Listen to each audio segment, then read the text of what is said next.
got something to say to me, then say it to my face. What it's all about, why you're bailing out. Think you owe me an apology. Just say it to my face. You're sorry. You're so sorry. You're so sorry.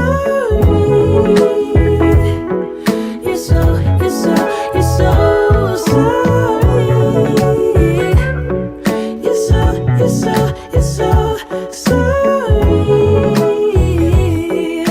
Say it to my face. You're sorry. And I quit my job for you, even quit some friends for you, 'cause you couldn't stand it, me all independent, so you had to have me for yourself. That was when I trusted you, when I could add up 2 and 2, when you promised we'd be together, you, me, forever. Now there's nothing left to lose. And though I understand it's hard sometimes to make up your mind in these trying times, yeah, I just can't accept you leaving me when I'm overseas with the heart so heavy. Think that I deserve the truth for once, not a guilty tone, 'cause you're not alone, yeah. You said you wanna come home, but I know you don't. So this time I won't hear it on the phone. If you got something to say to me, then say it to my face. What it's all about, why you're bailing out. Think you owe me an apology. Just say it to my face. You're sorry. You're so sorry. You're so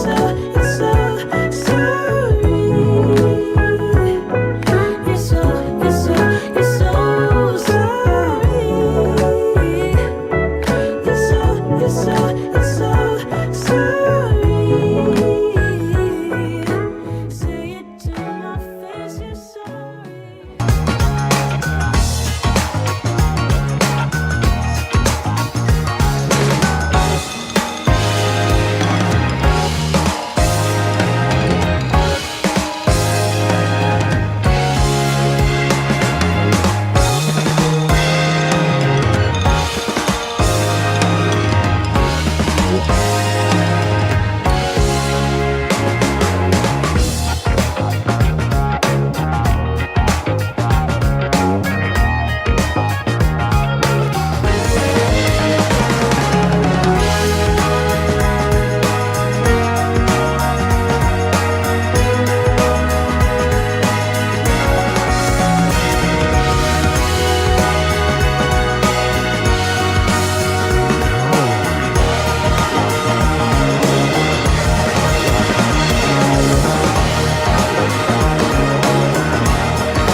The Benjamin Dixon Show is only possible with listener support. Go to www.patreon.com/The BPD Show. Today is Thursday, January 6, 2022. It is day 66 of my political exile. I will tell you more about that momentarily, but I want to talk this morning about conspiracies and how easy it is for so many people to fall deeply into conspiracy theories. But the biggest irony of it all is that the conspiracy theories that they have you all believing in are so absurd at face value, but they prevent people from seeing the obvious that's staring them in the face. For example, the world famous or infamous Alex Jones wants you to believe that they're lizard people running the country and they are going to use the vaccine to do some kind of harm to you. Now, I won't specify that harm because YouTube's algorithm doesn't delineate between debunking conspiracies and real conspiracies. So I cannot debunk like the list of things that they say is in the vaccine that is detrimental because the algorithm would take me down. But it seems so ridiculous that in the face of nearly 1 million people in this country dead, they have us screaming about the mark of the beast. Meanwhile, right in front of our faces, we have people like Senator Rand Paul, who we have video evidence of him at the Benjamin Rush Society admitting that he has a MO of lying in order to get an advantage, cheating his way through medical school. Not only that, you have Senator Rand Paul, who now has said that, oh, well, I didn't realize, I did not file my disclosure that would have shown the American people that my family has investments in the pharmaceutical industry, in the treatment of COVID-19 specifically. Oh, there's a conspiracy afoot. It's right there in front of our faces. But instead of us seeing that there are people who are benefiting from the death and destruction being caused by COVID-19, they have us screaming. They have us screaming about lizard people and the mark of the beast. I need to make sure, is my microphone good today, David? I didn't even check it. I'm on the fly here in political exile. Yeah, for some reason it just got louder. I have brother Carl Mack, as always. I want to jump to my brother from a much taller mother, because if you see us in person, it's like the Malcolm and Martin picture. Brother Mac, where you saw Malcolm shaking hands with Martin, not that either one of us are either one of those guys, but the height differential is very similar. How you doing this morning, man? I'm always excited when you come around. My brother, I'm cool in the gang, and good morning to you. Good morning, man. I'm just over here pontificating about how we have a faction of our society, as well as our own community, the Black community, that chase after conspiracies. Meanwhile, we have the evidence right in front of us that we have people in political power who are benefiting from the chaos that they are creating. But yet they have us talking about some kind of mark of the beast being inside of the vaccine or some another. But the good news is that we are pressing through and still trying to make way towards higher vaccination rates and people getting the booster shot. But I just, what do you think about the foolishness of the conspiracy theories that are distracting us from the real stuff that's happening right in front of us? So Ben, when I joined us, we all got together on Monday. Georgia asked us about, if we had seen the movie Don't Look Up. Yeah. And I think the focus for maybe you in Georgia was that the wealthy could now, use their resources and discover this new planet and that type of thing. That's not, and I took a look at the documentary or the movie, and that's not the slant that I saw. Literally, when you watch Don't Look Up, it is the only thing I could think about was this whole politicalization of the pandemic and the vaccination. Right. That's exactly everything that you just saw was the theme in Don't Look Up. You got these two scientists who are saying, here is an asteroid coming. And when the politicians and the wealthy didn't want to believe it or want to profit from it, they now went to their scientists, and their scientists said to them, yeah, there's a comet coming. and it's coming directly for Earth.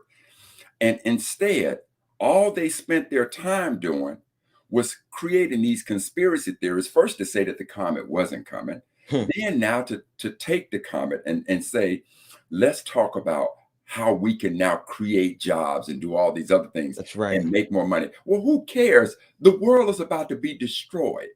And so now, if you take the theme from that movie, that's how hilarious it is, and how much parallel runs with this situation with the pandemic. We are in a pandemic that in this country has killed over 800,000 people. There's no doubt about it. And yet you can have folks who will create conspiracy theories. And while so many of us, instead of looking at the science, we will ignore 800 and some odd thousand people who have died just in this country. We will ignore that on Monday, the very day that we were talking about this of this week, that the U.S. set a record for new COVID cases, topping over 1 million.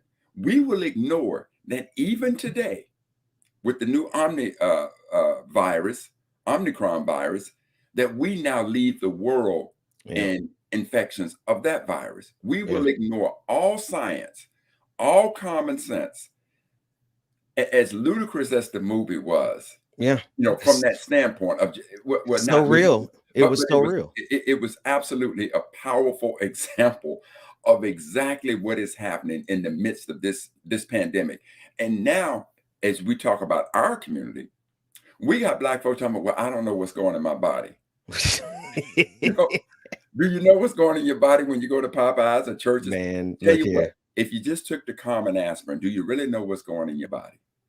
So that's how one's mind can be shifted. And it's just amazing to me, just as you can look at that and say, how could people accept a conspiracy theory when there's a comet coming towards the destruction of the entire planet? Well, how can people turn their backs and accept these conspiracy theories when you have seen 800 and some odd thousand, when you have heard scientists tell you, not only are we going to have to deal with COVID-19, but if we don't get a hold to this thing, it will mutate because that virus is trying to survive. That's right. And what have we seen? We've seen COVID-19, we've seen Delta, we've seen Omicron. And now I got to believe, if we're not careful, there's going to be another mutation. I think there is another mutation. Surprise. Georgia's going to come in. Georgia Ford is going to come in momentarily, and we're going to discuss it. And I want to look at these notes because I don't want to.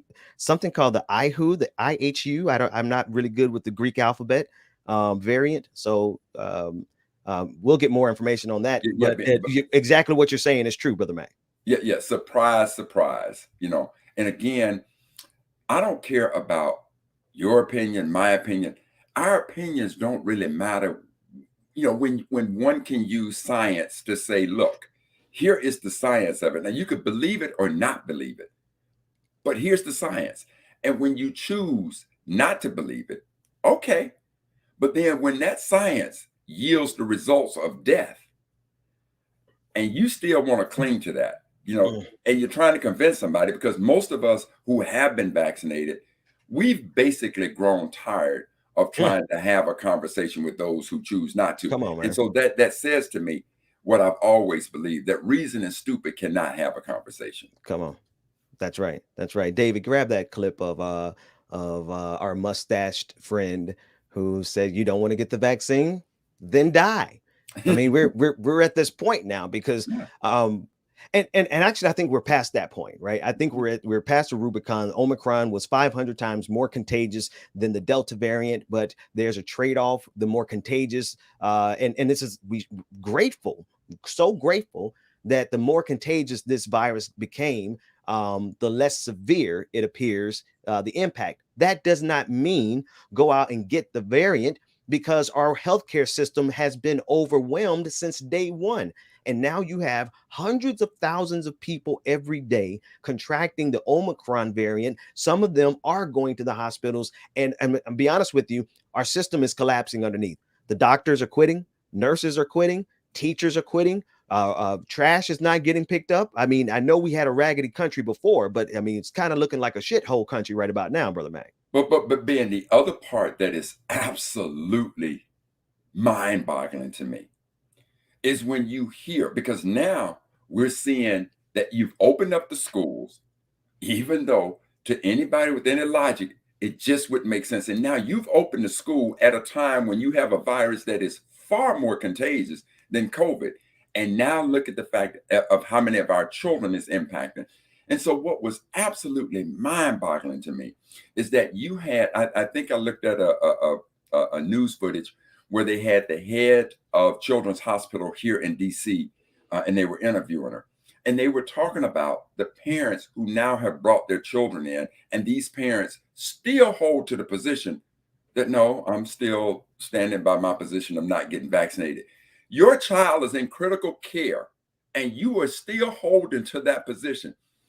That has to be one of the most dumbfounding things. And I remember when we were on this show, and the governor of Florida some time ago was talking about opening up Florida. We ain't got to worry about masks. We are free. That's why people come here. We're free, we're free, we're free. Okay. And we looked at it and said, there is a strong possibility. Let's see what his position is when you start seeing children die. So we're talking about children who don't have the power to make a decision like that. That's right. That's right. And now they're dependent on us as adults or their parents to make that decision. And because of politics, you now want to take a position that would jeopardize your child.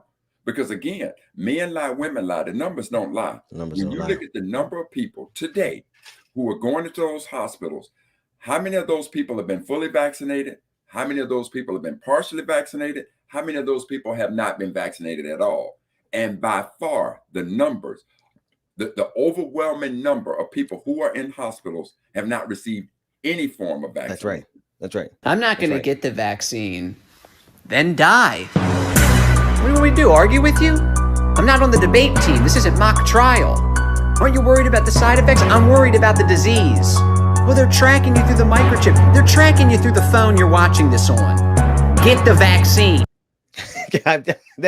That's where we are. Right. And do me a favor, David, if you would get also the Drew Comments version of that, where, you know, the question of what's in the vaccine like that. Like you said, Brother Mac, don't ask us about what's in the vaccine when you don't know what's in that burger that you ate last night.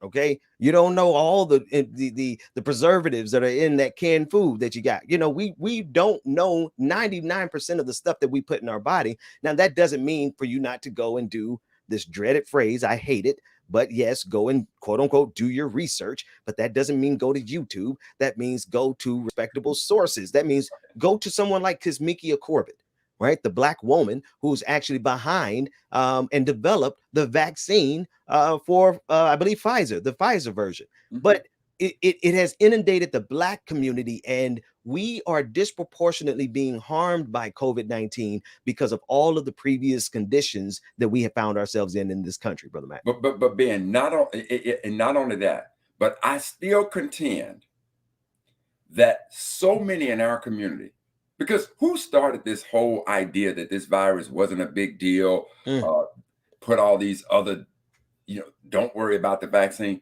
Go back to the Trump administration. That's right. And I'll go back to when Trump started saying, calling Hillary Clinton crooked Hillary. Okay. I'm not saying she's no saint by any measure, but I tell you what, Hillary Clinton ain't Donald Trump. And you take a look, and because now so many of our people bought into the rhetoric of this fool that he now gets elected, and his impact of sitting in that Oval Office will be felt for decades because of the judges that he's appointed to Supreme Courts. That's right.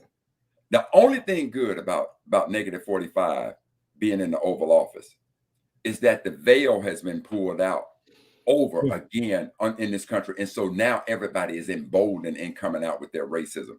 But the harm that he has caused, it's irreparable. Even in putting that mindset into our community about questioning whether or not this vaccine, I understand the historical implications of what this country did to us medically, but we didn't have the rights that we have now, people who can speak truth to power and be the watchdogs for our community. There are too many of our people in positions to be watchdogs that we would sit back and allow any company to create some vaccine that is detrimental specifically to us. There's just no way that that's happening today. I don't believe, or I'll at least say this. I won't put it past that it could happen, but the likelihood of that happening, right? Don't compare. It does not compare to what the numbers are of those people who have died from this from COVID and weren't vaccinated. Those two are Mount Kilimanjaro and Bunker Hill. Come on now. That's the word right there. That's the word, and that's the conspiracy. That's the false conspiracy red herring, right? They have you out here wondering and arguing over the vaccine. Meanwhile, Black families are being eradicated. They estimate somewhere about 60,000 Black children have lost their primary care provider, not their doctors. I'm talking about their parents. I'm talking about their grandmothers, the Medeas. They're dead, and these kids are now either with family or in the foster care system. And yet and still we have morons running around the country aligned with Robert Kennedy Jr. Trying to convince us that it is more detrimental to put the vaccine in us than it is for us to it doesn't really make sense when you look at the numbers, Brother Mac. It does not make any sense, but it's the conspiracy that nobody wants to see. Meanwhile, they're running out here talking about the mark of the beast. And also, not only running around the country spewing this type of nonsense, but one could argue they're being very effective in our community. That's right. Because again, Ben, if you're talking about pre-existing conditions, you're talking about a historical systemic system or a historic system that has not afforded us the quality of health care. You can't compare the healthcare of the Black community to the healthcare of the white community. You can't. There's no comparison there. So now we got a less than stellar health system surrounding us. We got these pre-existing conditions, and now we want to buy into the conspiracy that somehow we don't understand every little thing that's going into our body. We want to buy into these conspiracies that they're trying to track us. And as the man with the mustache says, fool, they're tracking you on when you get that credit card that's got a chip, they're tracking you. You walking around with that cell phone and Apple says, I want to know what your location. Google says, I want to know your location. That's right. You use Google Maps. They know where you are. Ain't got nothing to do with them putting something in your body to now all of a sudden trace you. But see, that's why the logic behind these conspiracies make no sense, and it makes folks like you and myself tired. However, and the man with the mustache, he's tired. But the bottom line is we must continue to pound the table. But when it comes to a point, and I've had folks close to me who have had loved ones who died and still resist taking the vaccine. At that point, bro, you got to throw your damn hands up. And although you don't want to say it, you got to just go with the man in the mustache, right? Yeah, no, that's where I am. And somebody, I have a little one walking in here, deboing our space here this morning. There's another conspiracy afoot that they don't want us to see. But I think the empire, and when I say empire, I'm referring to the American system that transcends both parties, right? I think the empire might actually have noticed how much of a threat white supremacy is. At least Attorney General Merrick Garland, in this clip that I want to play, he's breaking down the number of arrests, the number of subpoenas, the number of devices that they've seized, the number of video hours that they have watched as it pertains to January 6th. It looks like they might actually want to get to the bottom of this. Let's take a look at this clip. Approximately 70 prosecutors from the District of Columbia and another 70 from other U.S. attorneys' offices and DOJ divisions have participated in this investigation. So far, we have issued over 5,000 subpoenas and search warrants, seized approximately 2,000 devices, poured through over 20,000 hours of video footage, and searched through an estimated 15 terabytes of data. We have received over 300,000 tips from ordinary citizens. In complex cases, initial charges are often less severe than later charged offenses. This is purposeful, as investigators methodically collect and sift through more evidence. By now, though, We have charged over 325 defendants with felonies, many for assaulting officers and many for corruptly obstructing or attempting to obstruct an official proceeding. 20 defendants charged with felonies have already pled guilty. Approximately 40 defendants have been charged with conspiracy to obstruct a congressional proceeding and or to obstruct law enforcement. In the months ahead, 17 defendants are already scheduled to go to trial for their role in felony conspiracies. Now, I didn't hear any charges of treason, though.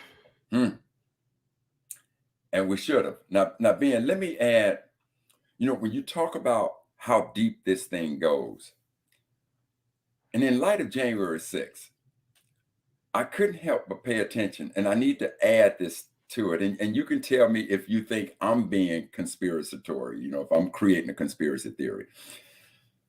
But have you noticed what recently was announced with Republican Representative Devin Nunes?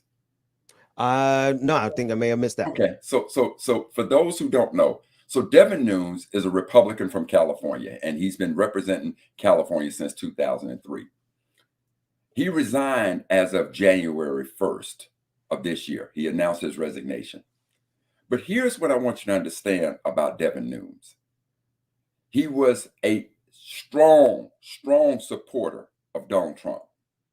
He was chairman of the House Intelligence Committee.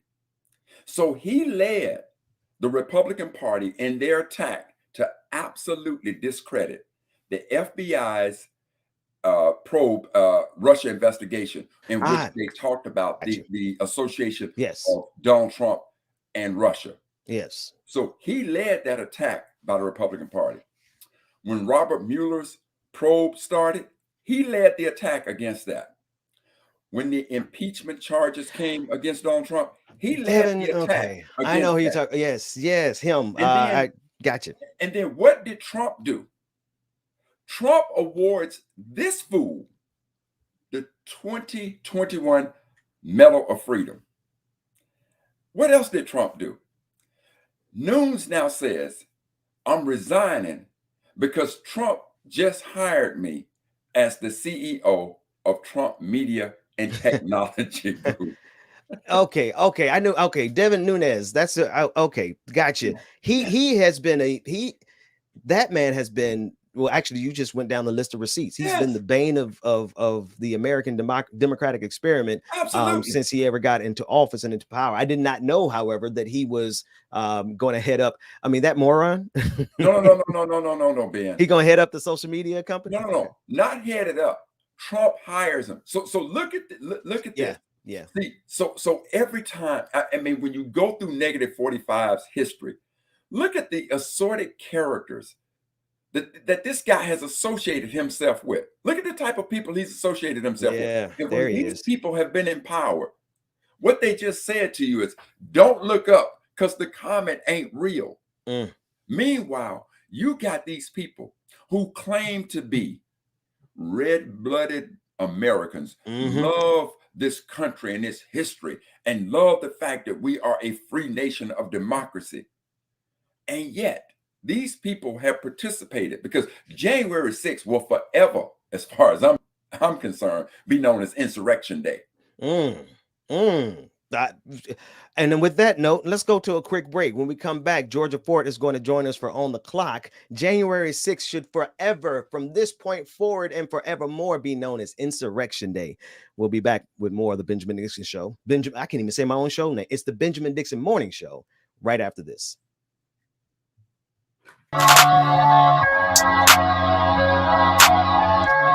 Good morning, everybody. Good morning. Get your coffee, your tea, your drinks, whatever it is you need to get the morning started. It's your boy James Williams. DJ Exclusive is in the building. Good morning, everybody. Come on. Slide to the left, slide to the right. Rock for me, baby, we can do this all night. Slide to the left, slide to the right. Come on. Hey, slide to the left, slide to the right. Rock for me, baby, we can do this all night. Slide to the left, slide to the right. Come on. Hey, slide to the left, slide to the right. Rock for me, baby, we can do this all night. Slide to the left, slide got you right ways. I love the way that you be twirling to the Good bass. morning, y'all. Moving sideways on a Friday. DJ playing all of your favorites. I'm digging your flavors. Welcome again to the Benjamin Dixon Morning Show, y'all. Good morning to y'all. Let this be real inside. Slide to the left, slide to the right. Rock with me, baby, we can do this all night. Slide to the left, slide to the right. Come on, come on, come on. Yeah, slide to the left, slide to the right. Rock with me, baby, we can do this all night. Slide to the left, slide to the right. Come on, come on, come on. Hey, slide to the left, slide to the right. Rock with me, baby, we can do this all night. Slide to the left, slide to the right. Come on, come on, come on. Yeah, slide to the left, slide to the right. Rock with me, baby, we can do this all night. Slide to the left, slide to the right. Come on, come on, come on.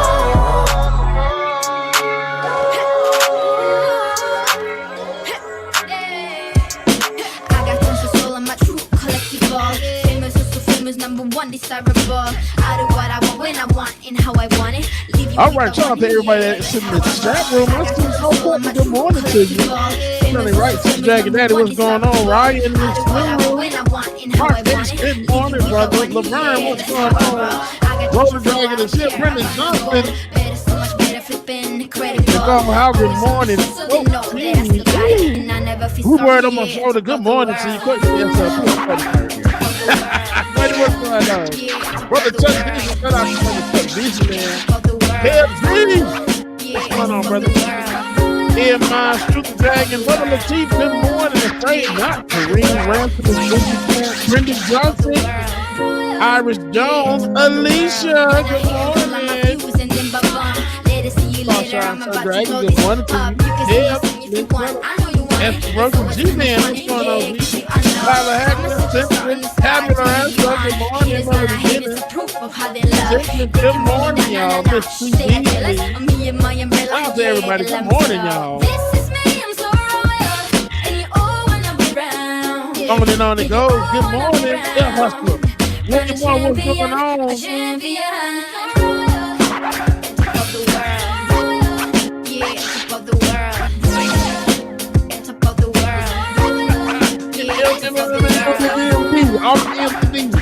Good morning.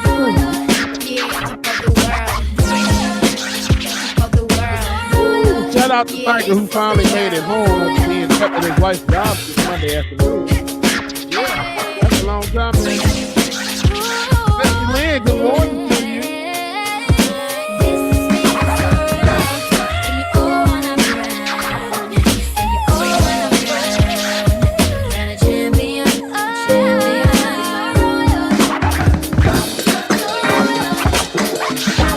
Good morning to you. Happy New Year as well to you. Baby, you set my soul on fire every morning and every evening. Ooh. And maybe we can't get any higher, but if you like to take a ride, we can discover what we're hiding. Making you move, it sure looks good. Playing it cool like you know you should. Gonna smile, that's one of a kind. And I can't get you off my mind. Yeah. I'm running too hot, I need to cool me down. I'm flying so high, I don't see the ground. I'm running too hot, I need to cool me down. I'm All flying right, so high, I don't see y'all. the Welcome ground.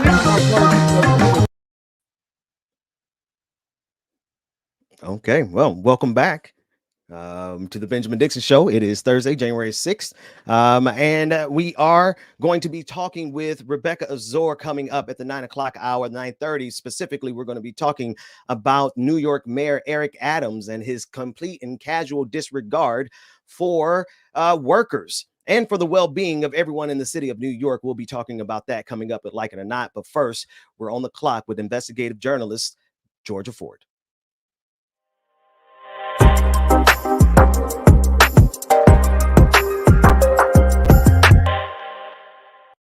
Good morning. I know so many people are still trying to get back into the routine after the holidays. But unfortunately, what we're finding is because so many people let their guard down over the holidays and decided to be with family and completely ignore the fact that we are still in the middle of the pandemic, we are beginning to see some of the worst COVID numbers throughout the entire pandemic so far. There were about 1 million cases confirmed just within this week. New cases, of course, we're all familiar with the new variant. And so, Ben and Dr. Mack, we have continuously covered this pandemic, especially in the terms of how the African American community has been impacted.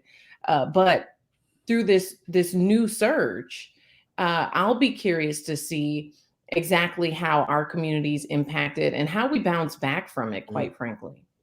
Well, Georgia, the thing that's that we should all be concerned about is that this new variant is far more contagious than any of the previous strands of COVID-19. And so at this point, basically any one of us can become a super spreader. So, and being now to speak of, how it's impacted our community, I think most of us would agree that Atlanta is a primarily Black city, right? Yeah. DC has been known as the chocolate city. Now in Atlanta, if I'm not mistaken, your newly elected mayor had a celebration party for his victory. It was at that party that your newly elected mayor found out that he was diagnosed with having COVID. And then many of the folks who went to that party subsequently caught the new COVID strand.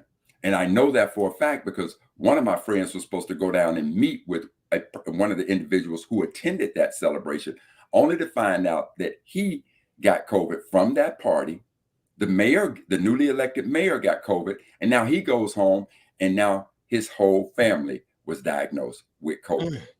Here in DC has become a hotspot for the new variant. I said earlier, in Prince George's County, they have now closed down schools because so many children have come down. And the schools that I'm particularly aware of are schools that are highly attended by African-American children. Those schools have now closed down. They've gone back to virtual learning. Now you got down in Charles County, where my ex-wife lives and my son goes to school. His school in that county has closed down because this new strand has become so incredibly contagious. So what concerns me is that because this new strand is so far more contagious than any other strand, the ability for us to now let our guards down, Georgia, as you stated, just imagine every time you look at one of these sporting events and you see all these folks in the stands, anytime you look at all of these gatherings, as you talked about, Georgia, now the holidays, we get together with family, we're coming in from all over the place. Each of us now has the ability to become super spreaders of this.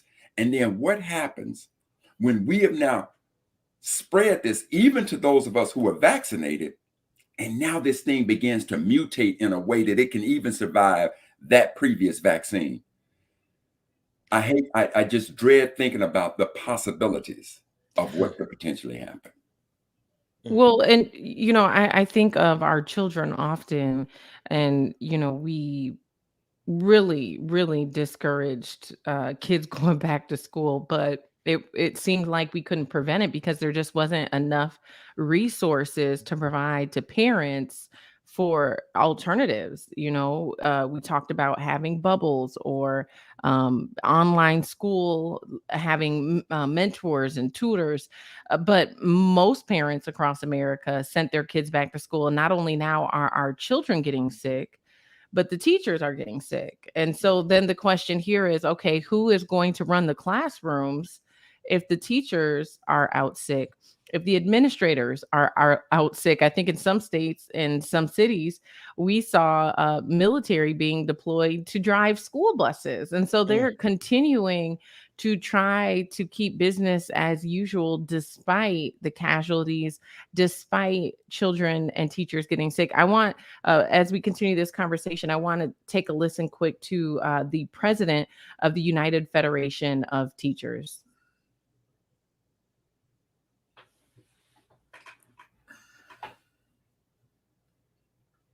I believe we have this clip on file. The United Federation president of teachers talking about the impact How many of COVID in the teachers in classroom. your union are out sick today? And if you could characterize that in terms of percentage.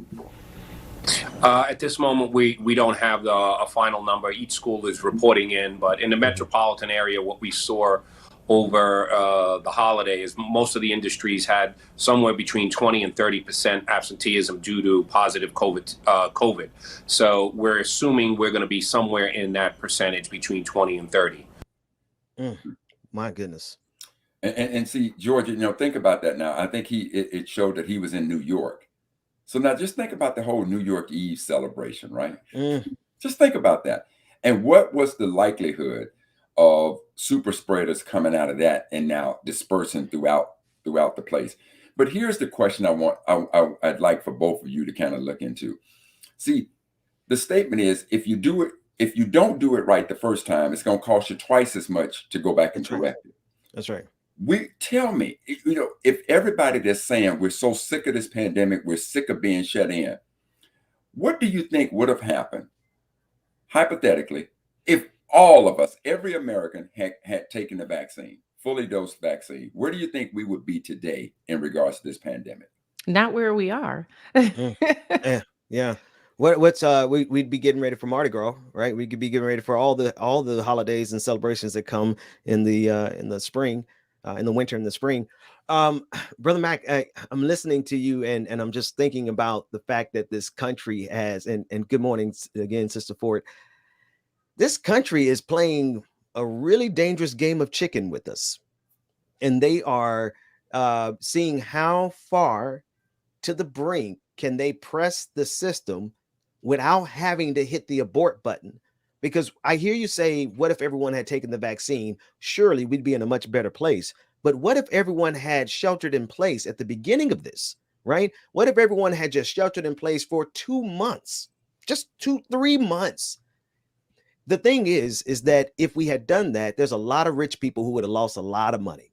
And America is running a game of chicken with us right now, saying, how far can we push this system and without breaking the profits of the people who really run this country? And being, so Sister Georgia, you introduced to me the idea of the movie Don't Look Up.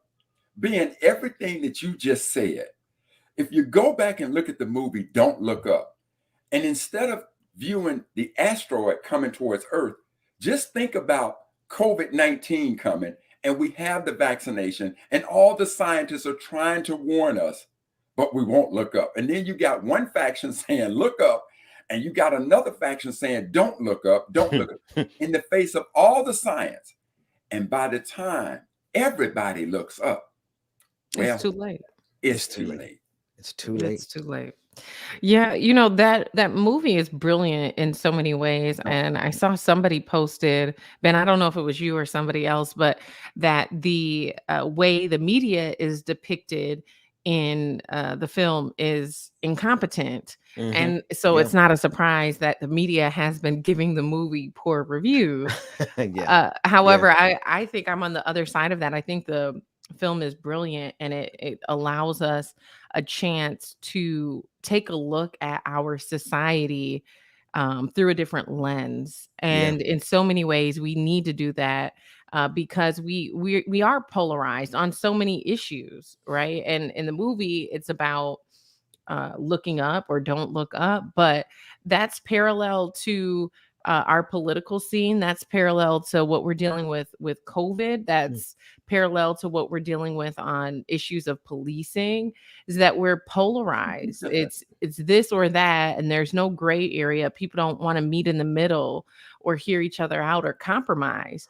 And unless we either really start to grasp what the truth is and lean into the truth of these issues, or we do start to compromise, I'm seriously concerned about the health of our nation as well as our democracy.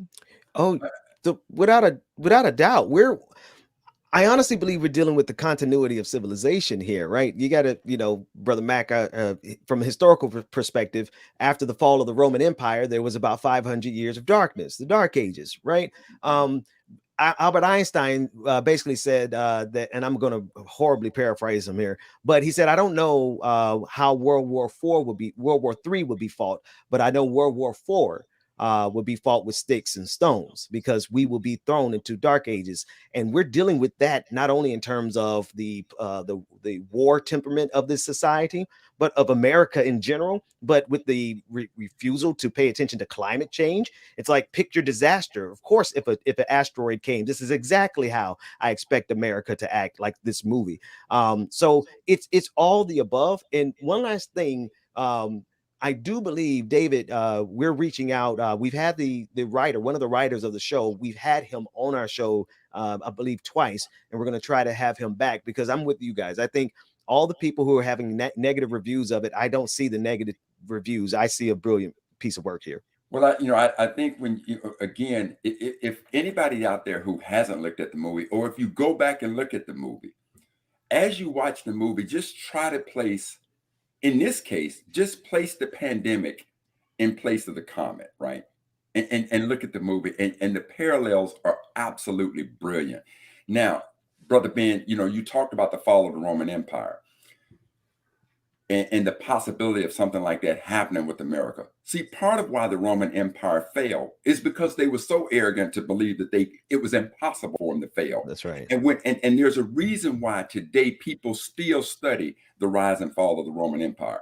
Here are some of the symptoms of what led to their downgrade: corrupt politicians, Well, a degradation of education, highly expensive money, a vast amount of money going into the military, decays in urban areas.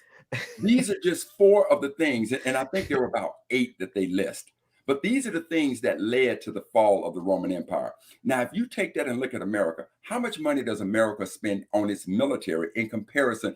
A fall, the degradation of the health system. So take a look at America. We see the degradation of the health system. We see how much money we spend on the military, how little money we spend on education. And at the top of that list, we see corruption in politics running rampant. These are things that ultimately led to the decline of the mighty, mighty Roman Empire. And if America thinks that it is above that type of behavior, given that it has the exact same symptoms, trust and believe that is an arrogance that will soon lead to our downfall. And that's one of the reasons we study issues like, we study history, and in this case, the fall of the Roman Empire. Just as a little history lesson, my bad. No, that's exactly what I'm feeling in Georgia. On the opposite side of this, we're also taking a look at January 6th. We were just beginning that conversation. The investigation seems to be going deep, but the investigation is not going all the way to the point of treason. We just played the clip from Attorney General Merrick Garland, and I want to play it again because honestly, while I do feel that the American empire is paying attention, I think the American empire is in a bad position because it can't prosecute itself. It cannot prosecute itself. It's not willing to prosecute itself. So I want us to listen to this clip again from Merrick Garland, and I want you all to hear how far they're willing to go, but notice that they don't charge anyone with treason. Let's take a listen. Approximately 70 prosecutors from the District of Columbia and another 70 from other U.S. attorneys' offices and DOJ divisions have participated in this investigation. So far, we have issued over 5,000 subpoenas and search warrants, seized approximately 2,000 devices, poured through over 20,000 hours of video footage, and searched through an estimated 15 terabytes of data. We have received over 300,000 tips from ordinary citizens. In complex cases, Initial charges are often less severe than later charged offenses. This is purposeful, as investigators methodically collect and sift through more evidence. By now, though, we have charged over 325 defendants with felonies, many for assaulting officers, and many for corruptly obstructing or attempting to obstruct an official proceeding. 20 defendants charged with felonies have already pled guilty. Approximately 40 defendants have been charged with conspiracy to obstruct a congressional proceeding and or to obstruct law enforcement. In the months ahead, 17 defendants are already scheduled to go to trial for their role in felony conspiracies. Now, Georgia, you've covered so many stories of police violence and murder of Black people. And you see how the system responds to us when we respond with protest. I just don't think that we'd get away that easily. Now, and forgive me, I know a lot of people are saying, well, what else do you want him to do?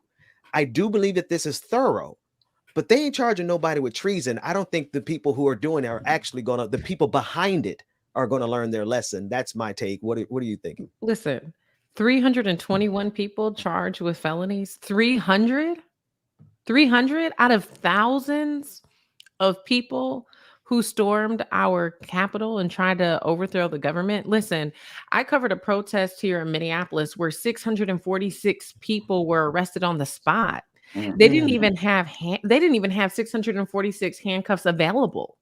And they figured out a way to book and process that many people, including children. So it's frustrating to see this type of crime take place, this type of violation against our country, and that it just feels like they're slapping people on the wrist, even if they're giving them felony level charges. Only 20 of them have pled guilty. The rest of them are going to try to lawyer up, and they're going to try to fight the charges. Likely, most of them will get brought down to misdemeanor. And so, but when you compare and contrast that, the incident I talked about with 646 protesters being arrested on site on the highway, that's just one incident.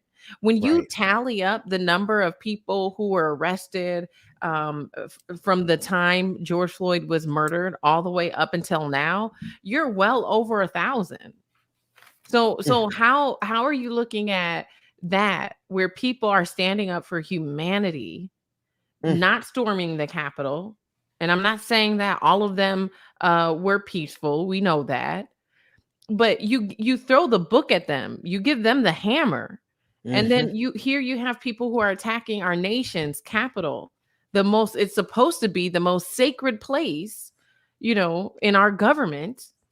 And yet, it just feels like they're getting off easy, and to me, it just shows that this country systematically continues to uphold white supremacy, and that's the way that it's designed. So none of us are really surprised, but I think, especially as today is the 1-year anniversary, when we look at January 6th, it is a moment in modern day history that we can point to and say nothing much has really changed in so many ways. And so, Sister Ford, let me add this. And Ben, you said, you brought up treason, and you said America can't hold itself like that. Well, just imagine if your body is diseased. Let's call it your left arm. Would you cut your arm off to save the rest of you, to save your life? Most people would, right? You'd do that. But see, here's America. America has a history of protecting this, especially those in power. I want to take both of you back to 2005. Does the name Scooter Libby ring a bell to you? Now, for those of us who may not know about Scooter Libby was the chief of staff for Vice President Dick Cheney. Scooter Libby did the unthinkable. He outed a CIA agent by the name of Valerie Wilson. He outed her, exposed her. in every shape, form, or fashion in this cradle we call democracy in America. That is a treasonous act. The man was never, ever held accountable and charged with treason. It is a treasonous act. So these people have a way of protecting themselves. And in that Trump administration, just like what we talked about earlier, Ben, where you got Nunes, who is over the House Intelligence Committee, protected Trump. And the FBI, supposedly, if this is the greatest nation in the world, I don't know, you know, is one reason why you consider yourself the greatest nation of the world is because you got one of the greatest militaries in the world. You got one of the greatest enforcement mechanisms in the world. And the Federal Bureau of Investigations, at the height of all that, it now says that we got evidence that Trump was involved with Russia behind the election. You got Mueller, who is an absolutely incredible attorney who comes in and does this probe. And you got this guy protecting Trump all the way through. And now that he resigns, and what does Trump do on the way out? He gives him the Medal of Freedom. And now Trump says, hey, I just want to thank you for protecting me.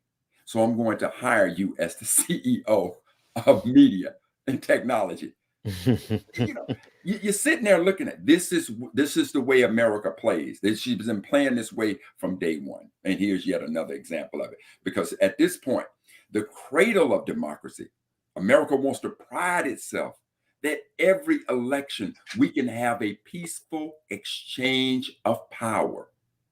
And Negative 45 and his contingent decided, no, we're no longer going to have a peaceful exchange of power. We are going to lead an insurrection.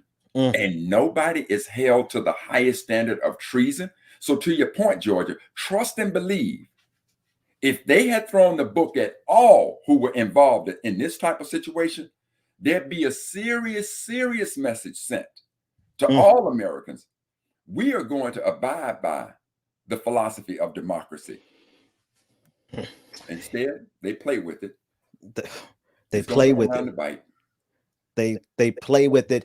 And I again, the investigation seems to be rigorous, but compared to what they do to black folks, it's a slap on the wrist so far. That's right.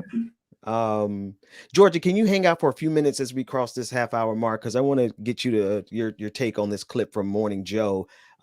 In Chicago, teachers have voted to go to remote learning, and Morning Joe, who, by the way, if you look at this clip from Morning Joe, we're all going to see exactly who Don't Look Up is referring to in terms of that Tyler Perry set. Morning Joe is exactly who they're talking about. And in this clip, he's insulting teachers who decided to go home, if I'm reading the notes correctly. But before we do all that, hey, Google, what happened today in Black history? I'm not sure she heard you, but let me help you. Hey, Google, what happened today in Black history? As a newly qualified teacher, educator, and labor leader, Elizabeth Duncan Kuntz was fired from her first job when she discovered the school's principal was overcharging staff members at a school-owned boarding house. She organized the teachers in a revolt against the system. On July 6, 1968, she became the first Black woman elected president of the National Education Association, the largest labor union in the United States. In 1969, President Richard Nixon appointed her director of the United States Department of Labor Women's Bureau, thus making her the first Black director of the Bureau. Kuntz passed away on January 6, 1989. Adapted from Black Heritage Day 4 calendar by author, lecturer, and civil rights activist Dr. Karl Mack. Love that. Love that. Love that. Stick around for more on the Benjamin Dixon Morning Show. Hey.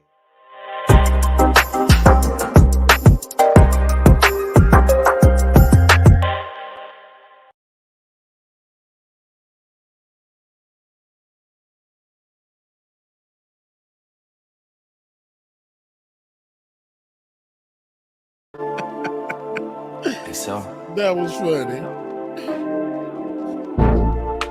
Tell me what it is. All right, y'all. Y'all make sure y'all stay tuned. Like it or not, it's starting up next here on the Benjamin Dixon Morning Show, y'all. Good morning, everybody. Lord, good morning. Don't tell me what it ain't. They try to throw salt, it just made the pressure raise. Going through a phase, gotta get myself out it. Don't talk about it, boy. They said you gotta be about it. So I be trying to. Hollywood, good morning to you. Shout out, brother Chuck Diesel out there playing them trolls this morning. We talking real records. That's okay. We talk records back now.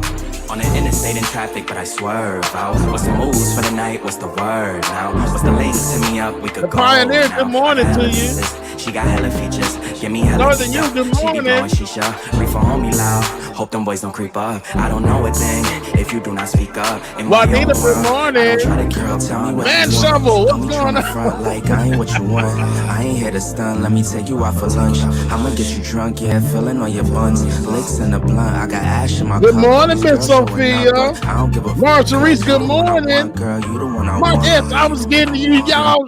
Real quick, had to drop the music out. Shout out to Mark S in the chat room who turns at 80,000 today. Happy birthday, Mark S, man. Y'all send the brother some love. Happy birthday, Mark. Fire. She got me feeling higher than a sour. So I'm trying to feel high. Good morning. I asked her what she doing, she like nada. So she just chillin', about to get up in the shower. I said, alright, cool, I'ma be there in an hour. I just wanna live like a coon and Matata. Good morning. I ain't got no time for no baby mama drama. All about my comments, my letters, no tomatoes.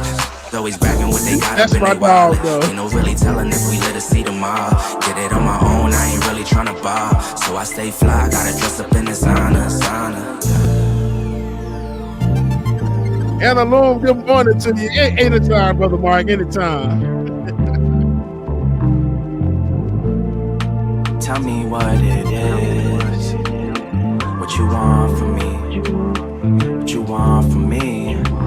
Tell me what it is, don't tell me what it ain't. They try to throw salt, it just made the pressure raise. Going through a phase, gotta get myself out it. Don't talk about it, boy, they said you gotta be about it. So I be trying to face the world head on. Front seat riding, cruising down the meadows. Pedal to the meadow, cool breeze blowing down the windows. Calm trees, blowing trees, get that boy some headroom.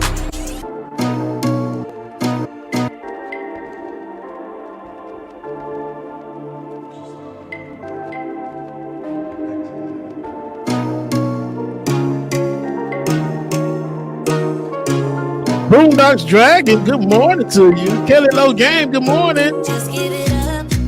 I'm not your girl and I never will be. Don't call me up. Don't waste your time. One Lost Spirit, good morning, brother. Happy New Year to you. Look somewhere else, heal for nothing. Just give it up. Good morning, Mom and Daddy. I know y'all watching somewhere. Good morning. Good morning, Q. Don't get me wrong. You and I could have fun together when I feel done with having fun on my own. It's better to care for yourself, not rely on somebody else. So don't get me wrong, I'm just riding alone. Just walk away, 'cause I got no intentions of hanging out with you tonight. Don't look my way. If you want a problem, I'll give you a problem, alright? If you want love, just give it up. You got the wrong girl. You got the wrong, you got the wrong, you got the wrong girl, girl. You got the wrong, you got the wrong, you got the wrong girl, girl. This is my time. I'm feeling good, rule every party.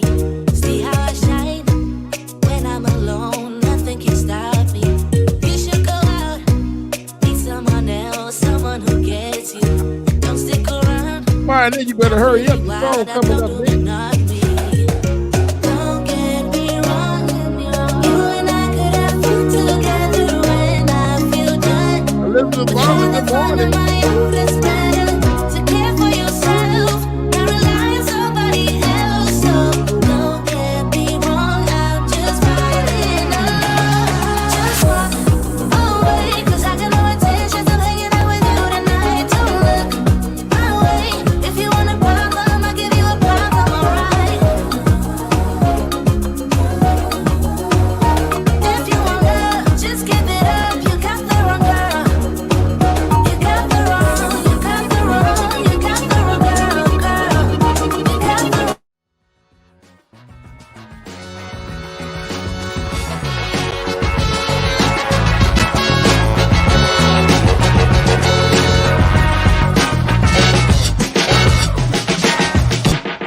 Benjamin Dixon Show is only possible with listener support. Go to www.patreon.com/The BPD Show.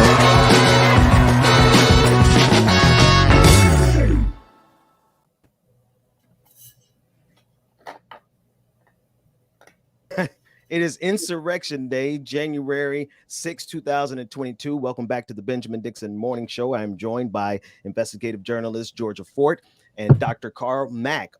He doesn't consider himself to be a historian, but he is certainly our historian. And you see on your screen images from the movie Don't Look Up on Netflix. We've all seen it and we've been talking about it. And hopefully later on next week, we'll be able to speak with one of the writers, David Sirota, who's been on the show several times. He was one of the masterminds behind this piece of work. I want to play a clip of Morning Joe, and I want you to just take a look at the set. I just want people to see how, maybe this clip of Morning Joe is talking about the very people, or rather the movie is talking about the very people that you're going to see in this clip as it pertains to the real comet that is hitting our planet right now, this country. Don't look up. Think about the pandemic. And now listen to Morning Joe Scarborough, as he discusses the fact that teachers want to work from home during the Omicron variant. Let's take a listen in. If you don't want to teach, don't teach. Yeah. Quit.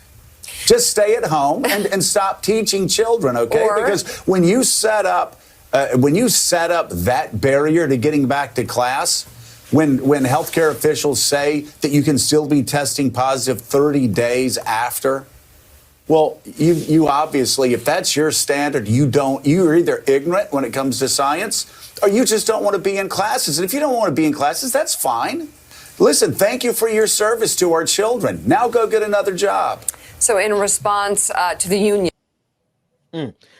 All right. So specifically, they're talking about the teachers union there in Chicago that organize a virtual strike or walkout. But ultimately, they're trying to get the ability to teach from home during a plague, during the Omicron variant that's 500 times more contagious. Sister Ford, I want to come to you first as a mother, as a professional, to have this man. Well, you know what? I'm not even going to set it up. What are your thoughts? I mean, to insult people who are simply trying to protect not only themselves, but also our children. That's right. It's another level of ignorance. But again, not surprised. And it's people like Joe who perpetuate the polarization that this country is currently facing.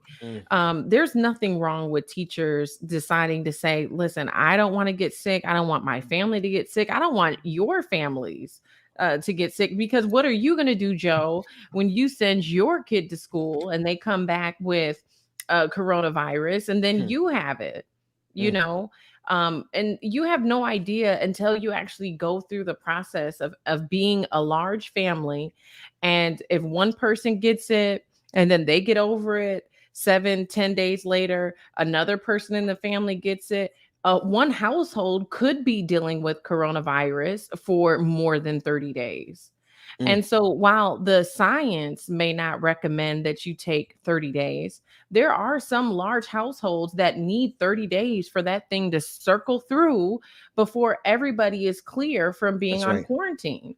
That's right. And so it's just frustrating. And it's frustrating to see that our teachers, our educators who before this pandemic, let's be clear, were already underpaid and overworked, are now having to face the criticism from people like Joe. And he's not the only one, right? He's not the only one who are coming for teachers. But we just heard from the United Federation president for teachers, who said that about 30% of teachers are out sick right now. So who's sitting in for them? Who's sitting in for these teachers? And why not be more lenient and just let them work virtually, remote, like we did it last year? The technical infrastructure is set up for that. It's just that most Americans don't want to be inconvenienced with having their kids be at home, and then what that means for their own work schedules. And that now all of a sudden they have to play the cafeteria lady or the cafeteria man. That's right. And so it's time that America set aside this idea that everything should be fast, quick, and convenient, and start really looking at what is the end, where's the finish line on this pandemic? If we want to get over this pandemic and we don't want to be dealing with a new variant next year at this time, then maybe we should look at transferring things over and doing virtual learning. Brother Mac, I want you to get in there, but someone noted in the chat room that Joe Scarborough himself may be working remotely, and I can tell you he is, because he's in front of a green screen. I've been doing this long enough to let you know he's in front of a green screen, and MSNBC don't have anybody there that's not masked and fully vaxxed. He probably has a camera set up in his home. The setup he got could be done from his home, Brother Mac. Which is exactly where my statement is. The hypocrisy of it all is, what is Joe Scarborough making in comparison? As Sister Fort said, these teachers who are severely underpaid, they're not just underpaid, they're severely underpaid. If indeed our most precious commodity is our children, then one would think that you would spend an exorbitant amount of money to place those qualified teachers, those very good teachers, in front of our most precious commodity to ensure that they get a good education. And instead, as we talked about earlier, our educational system is completely underfunded. And even within that educational system, the top end who are getting all the money are the principals and the assistant principals, all the administrators. But now when we talk about the hypocrisy, and as you so highlighted, Brother Ben, that Joe Scarborough is now sitting in front of a green screen. Instead of talking about the people who are underpaid, why don't you look in the mirror and talk about the people in your profession? What did Seth Meyers and Jimmy Fallon do? What happened with those brothers? See, they both came down with COVID. And when they came down with COVID, do you think that they had the place packed? Do you think that they still came out and did, quote, their job? Oh, no. Oh, no. They took a side from that. So who is he to now mandate at what level somebody ought to risk their life and the lives of their loved ones in regards to their, quote, profession? The hypocrisy, the ideology that he just espoused clearly shows you how those with resources think. Joe Scarborough, look up, player, look up. Well, he's going to be on the ship, whatever ship they build to get off of whatever bubbles they have built, because they have bubbles. These people are not living life like, even they're hypocritical. Joe Scarborough is working remote. And that they are going to their parties. They're still having their parties, and they know everybody comes through that door has to be tested. There was a party in Martha's Vineyard where everyone had to have a 2-week quarantine and then get tested before you could come to the party. Right? Imagine having enough resources do some shit like that. Excuse me, Mom. Sorry. To do some stuff like that. That's right. And then turn around and tell a teacher whose light might be cut off, because teachers live paycheck to paycheck in this country. You got the nerve, Joe Scarborough, with your hair nicely coiffed or whatever, looking like he just woke up and put a little mousse in it, to tell teachers that they don't know science and that they should just quit.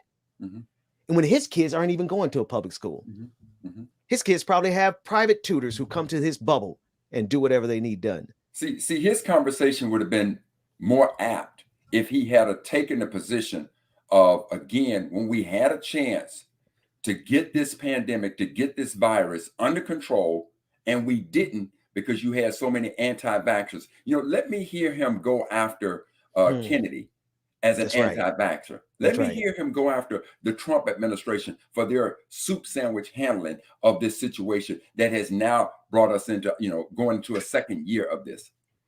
Point that. But see, when you point at those people, do you really want to point at the Kennedy Scarborough? No, because they got the resources to come after you. Do you really want to go after Trump? No, you're afraid to do that. So the people in power that you could have gone after, no, don't choose to go after them. You're nothing more than a bullet, player. You know, It's going to come after those people that don't have the resources that you have. what really frustrates me is it's like the same group of people who will sit here and tell these teachers to just quit are the same type of people who don't want to be told to wear a mask, who don't want to be told to get vaccinated. Yes. You know, and so you don't want nobody telling you what to do, but here you are telling teachers that they should just quit because they want to do virtual learning. But Georgia, even to that point that we talked about, when we talked about the systemic destruction or the systemic forces that our community has to face, we already know that public education in this country is nowhere near as effective and good as it could be. Now try to put a measurement on public education. If the teachers who we do have in there, if 20 or 30% of them quit, that harkens me back to the beginning of this school year, when my son is supposed to be in a school that's supposed to be okay, taking geometry. And I find out for the first quarter, they don't even have a geometry teacher. Oh, yeah. Yeah. I could personally vouch for that. And one thing I know the three of us talk about offline is the education of our children in not only during this pandemic, but in this empire in the first place. Because, it's really questionable about whether or not America should be educating the children of the survivors of slavery. But I digress. The thing that we all recognize in this story is how easily they play these games with our lives and with the lives of our children. More importantly, the lives of our children. And you simply cannot look at this and think of anything other than the fact that they are willing to sacrifice not only their children, but of course, if they're going to sacrifice their children, they will sacrifice our children. But being in this case, Scarborough has the resources to ensure that if he has children, going somewhere private, he has the resources to ensure that his children are going to be safe while they receive a Class A education. That's right. But the problem is that, and you're absolutely right. Here's the rub. The empire is run by the people, particularly Black people. And in this next clip, Governor Larry Hogan, he's talking about COVID cases are overwhelming hospitals. It's overwhelming hospitals when all of the nurses and the RNs and all of the CP, all of the people who make your healthcare system work, they're just normal people. Take a look at this clip. Today, Maryland hit a record high of 3,057 COVID hospitalizations, which is an increase of more than 500% in the last 7 weeks, and which is now overwhelming normal operations at hospitals. Listen, they were not prepared. The American empire was not prepared to protect us from the pandemic. It's not prepared to protect us from the coup that's happening on January 6th, Brother Mac, Insurrection Day. Absolutely. That's the name of today. And in the first place, I'm not sure that they should be educating our kids to begin with, Brother Mac. The reason we talk about our family and our kids' education offline so much is because of exactly what you said.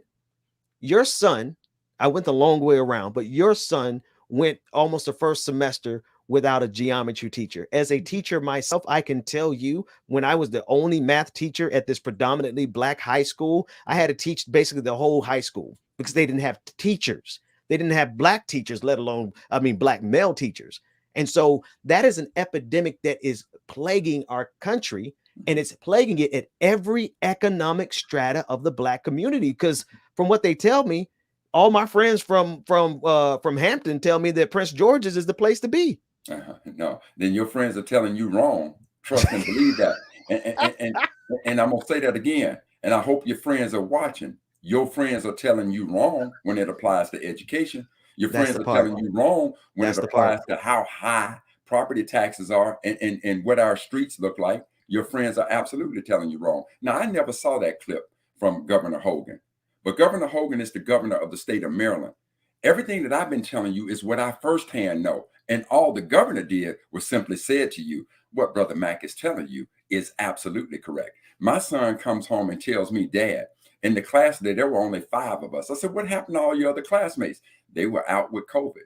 And shortly thereafter, now the county announces, not only in Charles County, but in Prince George's County, they announced that they're going back to virtual learning. You go look at the spike of COVID cases in this country, I mean, in this nation's capital, in Washington, D.C., it is a hotbed. So trust and believe that what is happening, because we failed to pay attention, we did not look up. And thank you so much, sister, for putting that movie on my radar. And again, when I watched it, all I could see was the incredible parallel between the pandemic and the comet. Yeah. And the comet was destructive. This pandemic, destructive. And now you got people who want to put out these false narratives, or narratives that would only benefit them, to try to say to us why it's not that big of a deal. Well, we'll find out. Or better yet, we are finding out. Not we will find out. We are finding out. You cannot dismiss over 1 million cases in a single day that was reported on Monday by Johns Hopkins. You cannot dismiss over 800 and some odd thousand people who died in this country as a result of the soup sandwich handling of this pandemic by the powers that be. Brother Mac, you let me jump in there, because they're screaming at me in the chat. I'm sorry, I missed it. I was getting ready to tell Georgia bye, but Georgia's already gone. Sorry, folks, I wasn't looking at the screen. Let's just run the Like It or Not intro, because our sister Rebecca Azor is in the house. We've been holding that intro because we don't play it until she's here. So Like It or Not, just the intro, David. Like It or Not, it's about to go down. Like It or Not with Benjamin Dixon starts now.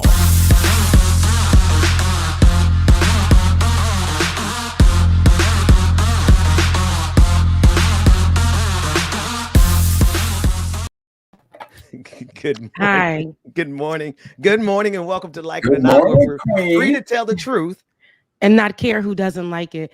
Good morning, Dr. Mac. How are you? You know, in the game. How long you been waiting, sis? I'm so sorry. Yeah, a minute. So no problem with it, though. No issue with it. But when we're waiting a minute, it's okay to just bring me on. We don't have to wait for the intro to play. You know, everybody knows, you know what I'm saying, Like It or Not with Benjamin Dixon, because that's what that intro says. It doesn't say with Rebecca, or it says with Benjamin Dixon. So we ain't really waiting on that. You know what I'm saying? Like, we're not really waiting on that intro. But good morning, everybody. Hope everybody's doing good on this good Thursday. Missing Bubba. He's not feeling well today, so lay hands on him, y'all. Yeah. Stretch your hands out to this. We so extra. Rebecca, you're looking fabulous as ever. And you came in. I thought you would be azoring a little bit longer. My fault. I just call myself just kind of filibustering. It's 2022. She's been on time this week. We don't. You've been and we need to get rid of the filibuster in the first place. So I'm gonna stop filibustering for you, and we need those folks in DC to stop filibustering voting rights, et cetera, et cetera, et cetera. So, Brother Mac, thank you for hanging out with us as long as you always do. We've been missing you, man. Glad to have you back in the South. Look, I'm in the presence of the Queen. I'm here. Come on, Queen. Do what you do. Listen, Dr. Carl Mack, I just want to tell you, yesterday, I ain't like that you dropped off without saying hello and goodbye. So you just left, and then I was just like, well, where he at? Why he not saying hello? Why he not saying goodbye? Your good morning queen, usually gets me a pep in my step, and I'll be ready for the world. I'll be ready for Hey, what Otis Redding say? They want that little rough voice. They need it every now and then. They need that rough voice in the morning to get them going. Trust and believe. I am not going to commit such an act again, because that would be an act of treason to leave without acknowledging the Queen. That's right. Now, as far as acknowledgement goes, even though the Queen said we don't have to play the intro, the pomp and circumstances to announce the arrival of the Queen is mandatory. You guys kill me. This, you see what I'm saying? That right there allows me to get ready for the day, right? It makes me feel like, okay, you know what? I am that. I will be that. I am that. I will walk in that. Thank you. Thank you so much, Dr. Mac. That makes me see. This is the kind of stuff that we need in the morning when we're saying we want to be motivated and we're listening to all these great things. But it's great to have that from your friends and family who push you and make you feel great. Start your day off amazing. So thank you. See, I don't like when you leave and you don't give that love. I don't like that. It don't feel right. Will not happen again, Queen. Shall not happen again. Thank you. I appreciate that. Thank you. I feel like a third will. You are. I was gonna say, you definitely are, Ben. You are. You are. Thank you, David. David, you already know. David, do it. Hey, Queen, I'm gonna tell you right now, Queen. You know, when we get off the air, I'm gonna put Ben through an extensive training session to take him from court jester to knight, so that he can kneel when the Queen comes in. Thank you, because he can't wait to be like, here she go. Rebecca was azoring again. Here, Rebecca, and there I was doing work this week. Yeah, all of a sudden, trying to use your name as a verb. We're not gonna have it. We're not gonna be having that. Hello, good morning.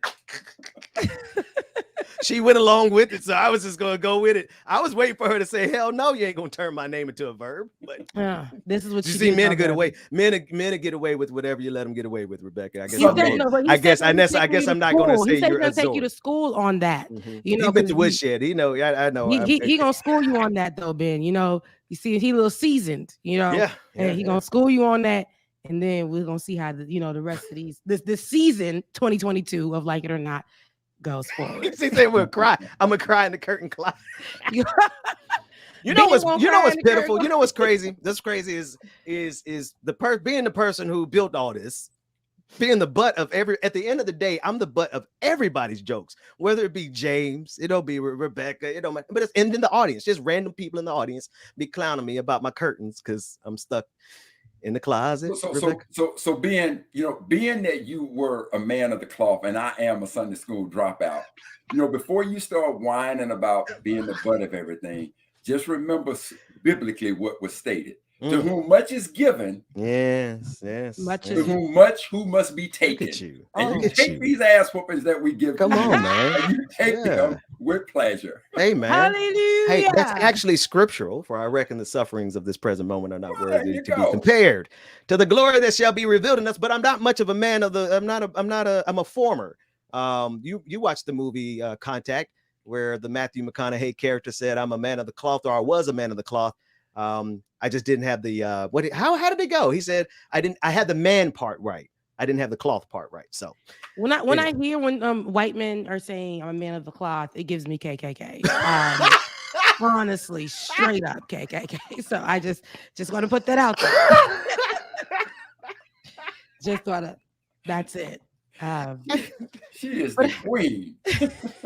Rebecca, you look like you are living fabulously there in New York. Am I in New York? Well, you know what? We're gonna make you from New York because your mayor, Eric Adams, is tripping. And I used to live in New York, and I thought that the people of New York would want something better. Their leadership has not been, their leadership there has been much of how. I don't want to say that either. Leadership there has not been great example. It has not been clearly. I mean, even when they tried to make the governor, the former governor Cuomo, the president because of how he was handling COVID-19 for them 2 days. Meanwhile, everybody running rampant with COVID, and he was hiding them numbers. Remember that? Yeah, but we don't want to talk about that right now. What I do want to talk about is this current mayor that they just elected, right? Who just, he's nearly new, like our president, new, but they ain't really new. Still know some things, need to be able to be held accountable. New, yes. This mayor used his own mouth, black man, told them people, called those folks low-skilled workers, those folks being the essential workers, people who are working at the donut shops, though, the people who are working at those Starbucks, people who are working at some of these places that can be actually closed down to allow the community, to allow the state, to allow that area, especially in New York City, NYC, those boroughs, to heal, get the numbers down for COVID, and probably get a stipend meanwhile while they're staying at home, right?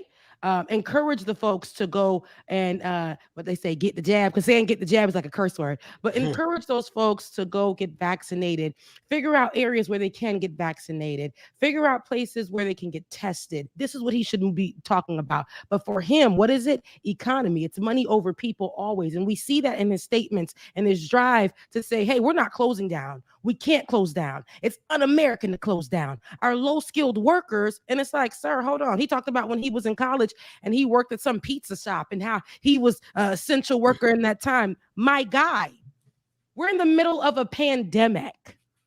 back in when you were in college. I don't know what was happening that was so major for you in that time. What was it? Loans, right? We got those on top of the pandemic. Amen. So let's take a listen as to what the NYC mayor said. I'm still getting my salary to come in. I'm still getting my salary. Then you are not helping those New Yorkers that need us to come in. So I want my businesses in this city to come up with a closer deadline and say we're going to start placing our toe back in the water, come in for 2 days, for 3 days, and then let's get the city back up and operating. But to say we're just going to revisit this in April, that's too long for you. It's, you know, January, February, March, April, 4 months of not having this business patronized, not having a restaurant patronized, not having business travelers come here to the city to go to our hotels. That is going to be devastating for our economy. And I don't know if my businesses are sharing with their employees. You are part of the ecosystem of this city. My low-skilled workers, my cooks, my dishwashers, my messengers, my shoe shine people, those who work in Dunkin' Donuts, they don't have the academic skills to sit in the corner Academic office. skills, praise God. They need this. We are in this together. You're listening correctly. And we should be saying to ourselves, if I remotely do my job, then that stock clerk is not going to be able to have the business he deserves. That's what I need us to understand. This is not a separate thing to get through the ecosystem of this city. My low-skilled workers, my cooks, my dishwashers, my messengers, my shoe shine people, those who work in Dunkin' Donuts, they don't have the academic skills to sit in the corner office. They need this. We are in this together. And we should be saying to ourselves, if I remotely do my job, then that stock clerk is not going to be able to have the business he deserves. That's what I need us to understand. This is not a separate thing. To get through this, we have to get through this together. I need them to shorten the span. That's some twisted propaganda right there. Yeah, they don't have the academic skills to work in a corner office. Mind you, a lot of them do have the academic skills. A lot of us literally have graduated and have been scrubbing toilets, working at Dunkin' Donuts on the side to make some money. A lot of us have, excuse me, what does that even mean? Who is this? Is this your king, NYC? And he thinks he got a little Brooklyn accent. Like, dude, you are not. And he talked about having swag and stuff. You're a cornball, bro. If you are a cornball, it could January, February, March, April. Right. Hey, Queen Ben, the thing that is so absolutely, I lost it. He's talking about academic skills, and he has to use his fingers to realize that April is 4 months. Hey, KFC, he really did. Wait, put that back up. KFC. Dude is wearing a hoodie with a tie. Come on, fam. It's terrible. That's how you know he literally pulled the hoodie out of nowhere. Somebody had, this looks good for you to wear, talking about vaccines. But it's not promoting much. He's trying to be, I don't know. And this is the problem that I have with these leaders. They run on this certain campaign. They say they want to make the community better. They say they want to get these vaccines and stuff, whatever. He's talking about he's pro-vaccines and pro-vaccinations and pro healing the community, during this pandemic. But listen to what he's talking about, and listen how he's downing people who are already suffering in this community in NYC with looking for jobs. Right? That does not mean that you are a low-skilled worker or you lack the academic skills to be in a corner office. Make it make sense for me, please. I need it to make sense for me, because it doesn't. It's disrespecting the people in this community. And it lets me know that he doesn't even know. He doesn't even know his community. And that is problematic. And then for him to just say, listen, it's bad out there, but it ain't that bad out there. If you really want to be, see, what you guys are doing when you say you want people to stay out of work is you're telling those folks who are, not even living paycheck to paycheck, those broke people who are shoe shiners. Oh, God, why you say that? Shiners. I can't even really say those two words that so fast and quick like that. But he said shoe shiners. I used to shine shoes. Ben, you're like 90 though. This is what I'm saying. But who is shining shoes in the middle of the pandemic? Who? Who? You know, and see, it's not what he's saying when he says un-American. It's not un-American. What is clear about this guy? If you could not see who was making the statement, he's not talking un-American. He is talking like a pure capitalist. I don't care what you have to put at risk. Your life, your health, that of your family. Get in here and let's make this thing work. Now, I guarantee you that if they were to donate his brain to science, you will find that he is suffering from CTE, except taking the pounding of a sport. He's been getting pounded upside his head by his white Republican capitalistic friends. That's right. Who have just pushed him out there to say what he's saying. That's right. To talk about swag, player, do not confuse the swag of Obama with you. Just because you got the same skin don't make you our kin. Come and on, it is clear that this brother is so far gone that I must reserve him a room in the Kunta Hotel. Come on, somebody. We're gonna do a whole musical. We're gonna do a whole Kunta Hotel tag because this brother belongs in it. And I don't care if he's a Democrat. Thank you, Mr. Mayor. You are our Huckleberry because you are going to imbue every negative thing that the Democratic Party does because you are just like Michael Bloomberg. He wants to reinstitute stop and frisk, but he's going to get away with it even better because he's black. That's what you think. That's what you think. You think he's going to get away with it. He thinks he's going to get away with it because he's black. But you trust and believe he going to be mumbling stop and frisk in the lower level of the Kunta Hotel. It ain't happening. He said on the terrace level, yes. Because listen, he is a former cop. For those of you who don't know, he is a former cop. So I feel like he also walks in that way, talks in that way. But here's my thing about it. When I say that it's very much capitalistic, right? It's very much in that view because since the whole pandemic has started, a lot of these leaders have shed the skin, right? And taken form of full-on assholes who don't give a damn about their people, their constituents, their people, or anything. They're saying, open this community now, open this state up, open this city up right now. Because if you love America like you say you do, we will work together while opening this in the middle of a pandemic as variants are literally creating Geminis every 2 seconds. It's ridiculous. And go ahead. Queen, I'm sorry, let me not interrupt, but take a look at this clip here. See, when he first came public at this clip, somehow his PR people got behind him. Here we are, we got a spike in the coronavirus, and here you are holding a press in an interview with no mask on. So now he had to double down, put the hoodie on, talking about vaccine and testing, now mask up when he's indoors. But yet, here he is, sitting there in the middle of New York, having an interview with no mask on. So I'm sorry to interrupt you, Queen. The other thing I want to say to you is he's not a leader. He is a person in a leadership position, but by quintessential definition, he is no leader. Proceed, Queen. I apologize. That's okay. But I say all that to say, when I say this is the American way, because this is what they push out there. They say this is what our state is about. This is what our country is about. This is what our city is about. The greatest city in America, right? Because I don't know why they think NYC is that, but this is what our city is about. This is what our people are about. We get together. So many times during this pandemic, I've seen employers who are leaders, right, to their employees.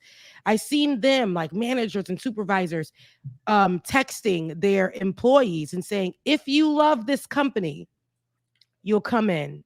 If you are riding for this company, you will come in during a storm, during a time where there was a spike in virus cases in the office. If you love this company, you will come in during a time where we're all getting hit hard. And while the employees are saying, no, I'm not going to do it, now they're being called things, all types of names like you're not for the company, you're not. And this is what these leaders do. When we're saying that we don't want to go into work, not because we don't want to go into work, but because there is a damn virus out there. We're too close to comfort. I need to make sure that my family is safe. What he's out here trying to put out, listen, we want to make sure the city stays open because that's who we are as a people. That's what the American way is. We come together and we work hard. But like you said, that to me ties right into these politicians and them being like all about capitalism. They don't care about the people for real. They'll mask it under that. Go ahead. And Queen, to that point, you talked about this loyalty factor that they say that, that the employees should have to the company. And its pure way of working. Capitalism is not loyal to its employees. Capitalism is loyal to the love and making of money.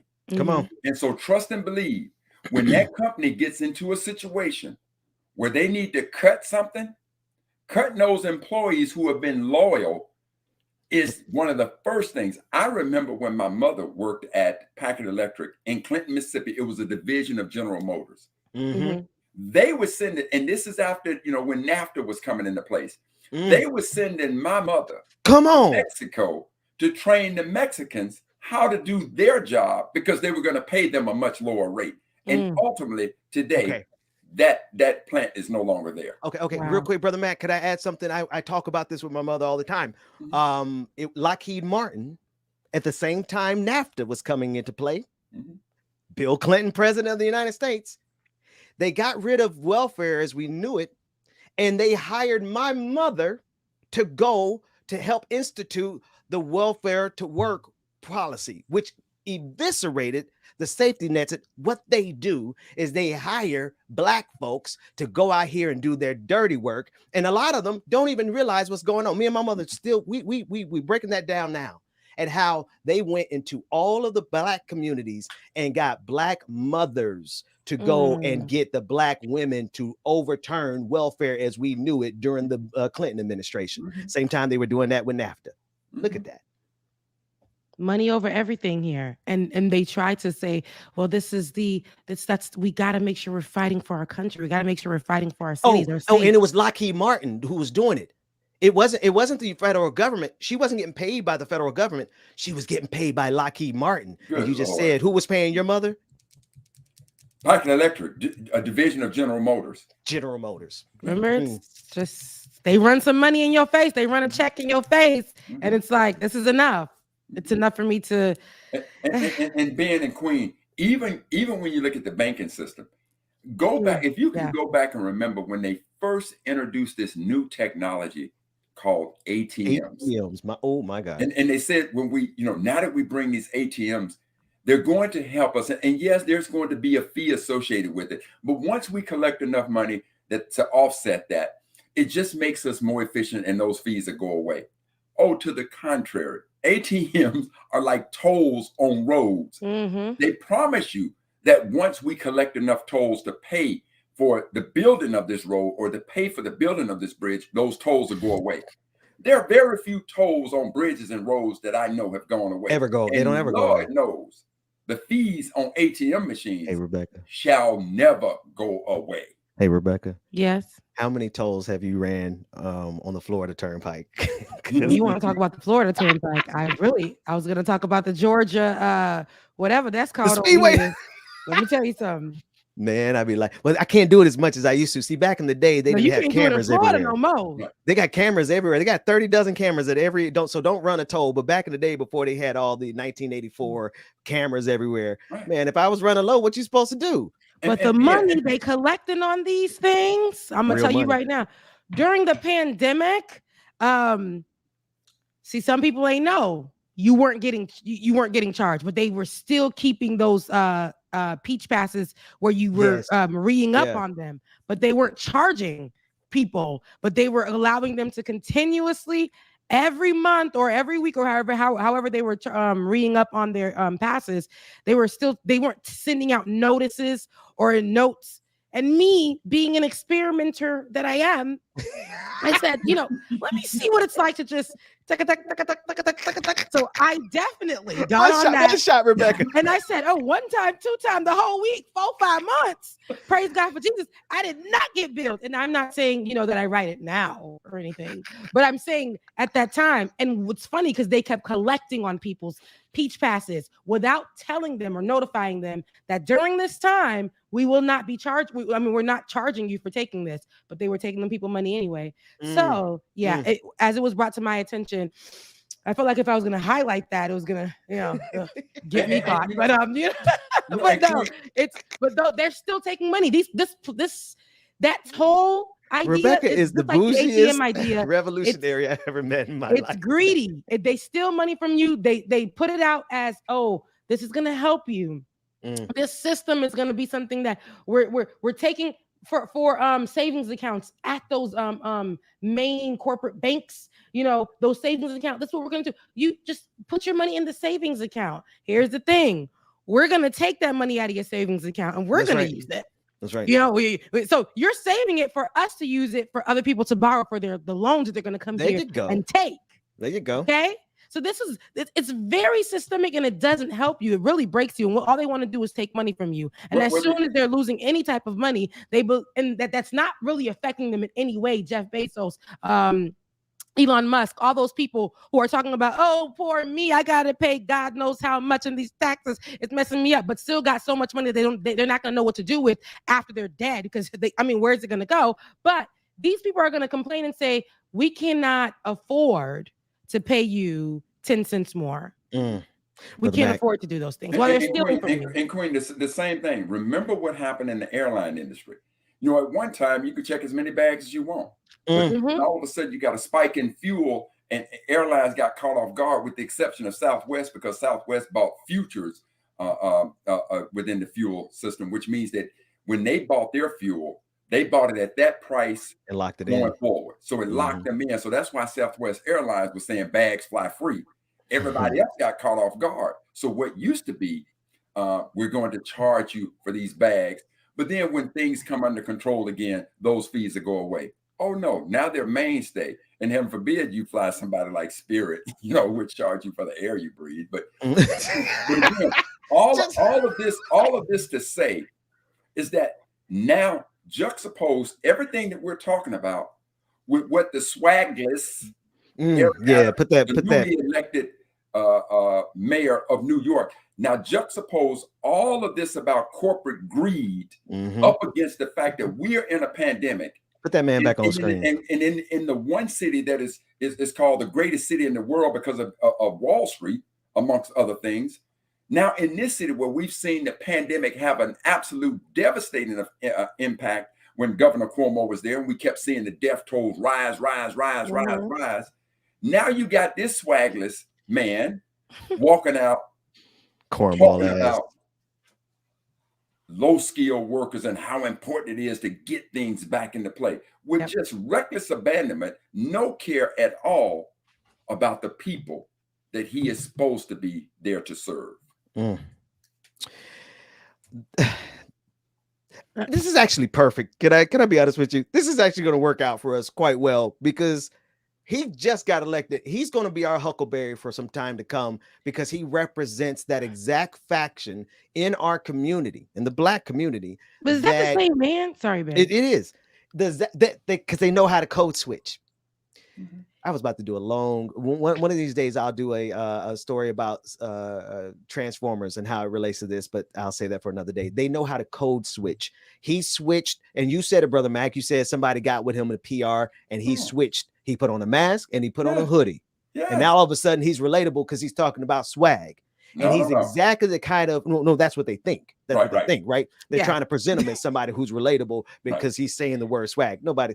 At the end of the day, he represents that managerial class in the Black community that's more than happy to do the bidding of white supremacy. Because white supremacy is doing the bidding of capitalism. As long as they get their money, that man on your screen right now don't give a damn how many Black men he gonna lock up over the next 4 years. I'm gonna tell you this, Ben. I need you to look at Eric Adams this way. This is your male version of Omarosa under Trump. You were thinking Omarosa. I was thinking Kamala Harris, but I mean, both of them come from these backgrounds. All of this good stuff. But where's the DJ? We got to go to break. I ain't even know. You see, I ain't never scared. But here's the thing. let's go back to the low-skilled workers before we head to break real quick. Low-skilled workers are those that are walking all around him right now, right? As he's speaking behind him, or as he's speaking, but behind him are low-skilled workers. These are people who, and these are who he refers to as low-skilled workers. They lack the academic skills, right? But these are people who have degrees. Meanwhile, he's counting on his fingers, and they need corner offices to be, because it's hierarchy. Whoa. So they need corner offices to be upheld. This does not look appropriate. What is this clip, David? It's giving. We need to call the police on him.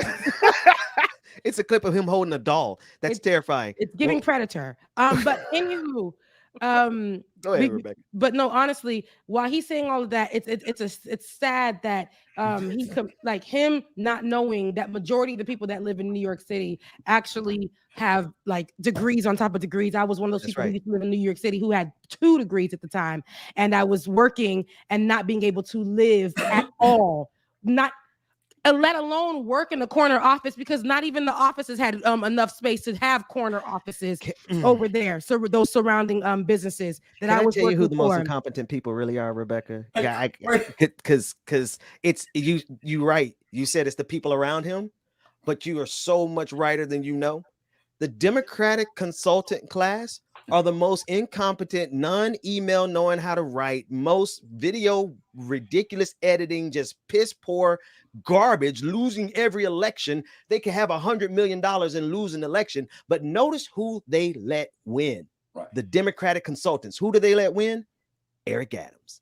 Oh, wait a minute, Ben Queen. David, can you take that clip back to where he was with the doll? It says he did a clip on where to see. Skills. Look at the game. Look at the game. He's showing where your kids may hide drugs. He's got the game of Uno. Wait, what's wrong with Uno? What's wrong with Uno? Ben, why do you have Uno cards What's ready wrong to with go? Uno? Because I don't understand why that is. It's very strange. Why did I have them in my hand and it's just like magic? You had them yesterday, Ben. I seen them in your hand yesterday as well. And I wanted to question why they were so readily available. I didn't know why you had them. Why do you have them in your hand? Why do you have them there? Because I'm a Disney dad. Because I play Uno with my kids. As soon as I'm done speaking truth to power, I'm going to play Uno with my kids. We all can enjoy the game of Uno. But listen, if I'm going to get on TV to potentially a worldwide audience to talk about my academic skills, trust and believe, I'm going to have some more cerebral type games up there than Uno. Don't play Uno now. Especially when he up there counting with his fingers. January, February. Nah, but Uno is very strategic. Don't play, because I played with some Uno and it gets crazy. It gets crazy when you drop that draw 4 and it gets crazy. You don't know how to count no more. Queen, I'm so mad that I have Uno cards in my hand. I get that, Queen. But when my dear 8-year-old son is whooping up on me, I ain't really calling it so strategic when it's just the luck of the draw the card. Wait. Here I got to test. Yes, I do play chess when they are 15. Do you do stack? Do you stack, like you match the 4 with the the red 4? With Everybody got different rules. Black folks make up rules every day. Yeah. Now I'm trying to see whose rules y'all play by. I am a stacker. You're a stacker. You know I'm a stacker. I know it's disrespectful. I do a 4 on top of a 2. I tell you to draw 6 right now in front of my face, and just that's it.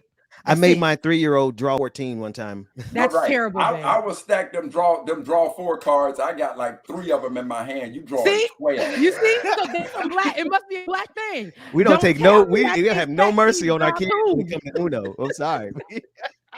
Black folks always making up rules too. Oh my goodness! And then Uno puts out on Twitter saying that's not a rule. The black people say, "Well, how you the hell you gonna tell us what the rules is?" They say, "Well, how you gonna tell us how to play Uno?" We really did Black Twitter shut Uno up. We like, no, the hell yeah. The people who created the game. The people who created the game, black people, came around and played the game better and told y'all to shut up. Right. Yep. Have a seat. So listen, the only point that I'm making is that given how we can twist and turn and do all we want to do, if this guy wants to have the audacity to get in and start talking about academic skills, and in order to realize that the month of April is 4 months away and he's got to use his fingers, it reminds me of when I was a child and I was, learning math. The first thing my mom and dad told me, don't you use your fingers. You calculate my that in your dad. head. And what does this guy go? You talking about April, January, February? He had to remind himself how long it was. Shout out to DJ Exclusive in the chat room saying, Rebecca, it's draw 4, not draw. Well, there's a draw 2 in there too. There is. I do a whole bunch of draw 2s. Yeah, what you talking about? Yeah, but good morning, no, DJ you're right, Exclusive. Hope you're Dr. feeling Mac, better, brother. the Dr. Mac, but at the same time, I am somebody who counts with my claws. So I too, because numbers usually they tangle me up. They trip me up a little bit. But Listen. For you to be a leader talking about people with low skills and all that stuff, meanwhile you counting on your hands, I don't understand. And while you sit in your corner office talking about you're paid on salary, but you don't have to show up. You showed up today because your PR person told you it would be a good look. Meanwhile, people are actually having to go to work to make $1. Stop playing with the people. That's right. Stop disrespecting the people. That's right. I get you. Yeah. And the queen has spoken. That's it. Enough said. We have about 7 minutes before the end of the hour. Tomorrow on Friday, we're going to be joined by Professor Jared Ball and Kalungi Changa. Now, y'all know, I love this brother. I've known this brother for years, but he forgives me because I can't pronounce nobody's names if it has more than 2 syllables. They'll be joining us tomorrow for Freedom All Friday, America's Political Prisoners. And no, they got the floor. So whatever they bring, and we're going to talk about it, like it or not. It's going to be hot. Are you going to be here, Dr. Mac, tomorrow? The queen has requested my presence. I shall. Because that's going to be a hot show. It always is a hot show. Me and Professor Ball always like me and Professor Ball. Iron sharpens iron. That's all I can say. Remember the episode he was talking about? They're like, well, I was the educator who, and I was the educator. No. It's more like was the educator who. No, Queen and Ben. I can assure you that tomorrow I will take the position of student and learn from such talented brothers and their wisdom. I'm gonna be right behind you. Look, writing notes, because it's always a good time. It's always it's like the same way I feel with you guys on the show. It's gonna be the same way tomorrow, just with more talented brothers. You guys all together. It's gonna be a great explosion of it's gonna be school. So everybody, you make sure you have your notepads. It's gonna be a good time tomorrow. And if Ben, I think we could classify tomorrow as the potential of IBs. A gathering of intellectual barbarians. I love that. Intellectual barbarians. The Brotherhood of Intellectual Well, no gender. We ain't worried about that, but I like it. Intellectual barbarians. There was something else. Now you made me forget. That was such a good point, Brother Mac. Damn it. I forgot. There's something else I need to announce, but it'll come to me. Well, we'll be intellectual barbarians under the guidance of yes. Because I ain't gonna be. I'm gonna just be like, go ahead, Ben. All right, Ben. Now, Rebecca. Now, listen. All jokes aside, the reason I put up with so much azoring from Rebecca Azor is because she's high key one of the most brilliant and the bougiest revolutionaries out here. So don't let her fool y'all. She's a brilliant and bougie revolutionary. Bougie on a budget. God has been good to me. He's been good for me. I was thinking about this. 2 years ago, I wasn't able to even, and I know I don't like living paycheck to paycheck, no, but I was able to change my perspective right before the change into the new year. I said, you know what, Lord, help me see this last year in a different way than what I was feeling it as, because it wasn't terrible, right? So I said to myself, so look at it like this. You were able to pay each and every bill on time. Come on. You know how rare that is? Yeah, that's a rare thing for the common American to pay your bill on time and not have it on and not have it on some kind of scheduled payments or whatever. Each and every my apartment, my car note, my insurance, all 3 of my insurances, my health and my car insurance, everything, my water bill, because it's all kinds of bills, light bill, me being able to take care of my family in Florida. All in their bills. So everything has been aligned, even though it was paycheck to paycheck. I am grateful that I was able to pay my bills. But this year, on God, come on, somebody. It's going to be paying my bills and making sure I stack up in a savings account with an institution that doesn't abuse my money. That doesn't abuse me and steal money from me. So praise God for Jesus, because I ain't going to be the one that had money under the mattress. I want to make sure that I have it to give when necessary, and you know what I'm saying? Like if something happens to your vehicle, you could, pull out that $500 and be like, no problem. I know I need this fixed. here you go. Instead of That's being right. like, gosh, things happen. I got to move this over here. Got to make sure. Okay, I got to call these people and let them know. So I had to change my perspective on that though. But yes, bougie on the budget. I love being bougie on the budget. Brilliant, bougie revolutionary that is Rebecca I'll Zor. I take it remember what all. it was, Brother Mac. I need a PNG. I want an updated PNG image of you. You sent me the one that is on your Black Heritage calendar that's right there behind you. Send us a new one, because just send us a new one, because I don't think the one on that calendar. You look a little bit older. You look so much younger now. Yeah, you looking younger these days. What did 20 look? What did 20? Look at that. Yeah, he looks. That is not that man. That's not Look, Dr. Mac right I'm there. saying about what's his name. That is not that man. Right. Thank you, David. I need a new this picture. is what I'm thinking. I'm thinking being like right now in my moment of humility, sitting amongst the queen. Just take a screenshot of me. You don't mind. Put my mug up there. Yeah. Look, wait a minute. How they do. Take a nice screenshot of Dr. Mac, and y'all know how y'all do. How about this one here? I thought he was about to lift up the shirt. Ben, why you always trying to see Dr. Mac 6? Leave it alone. Because it's inspiring. It's inspiring.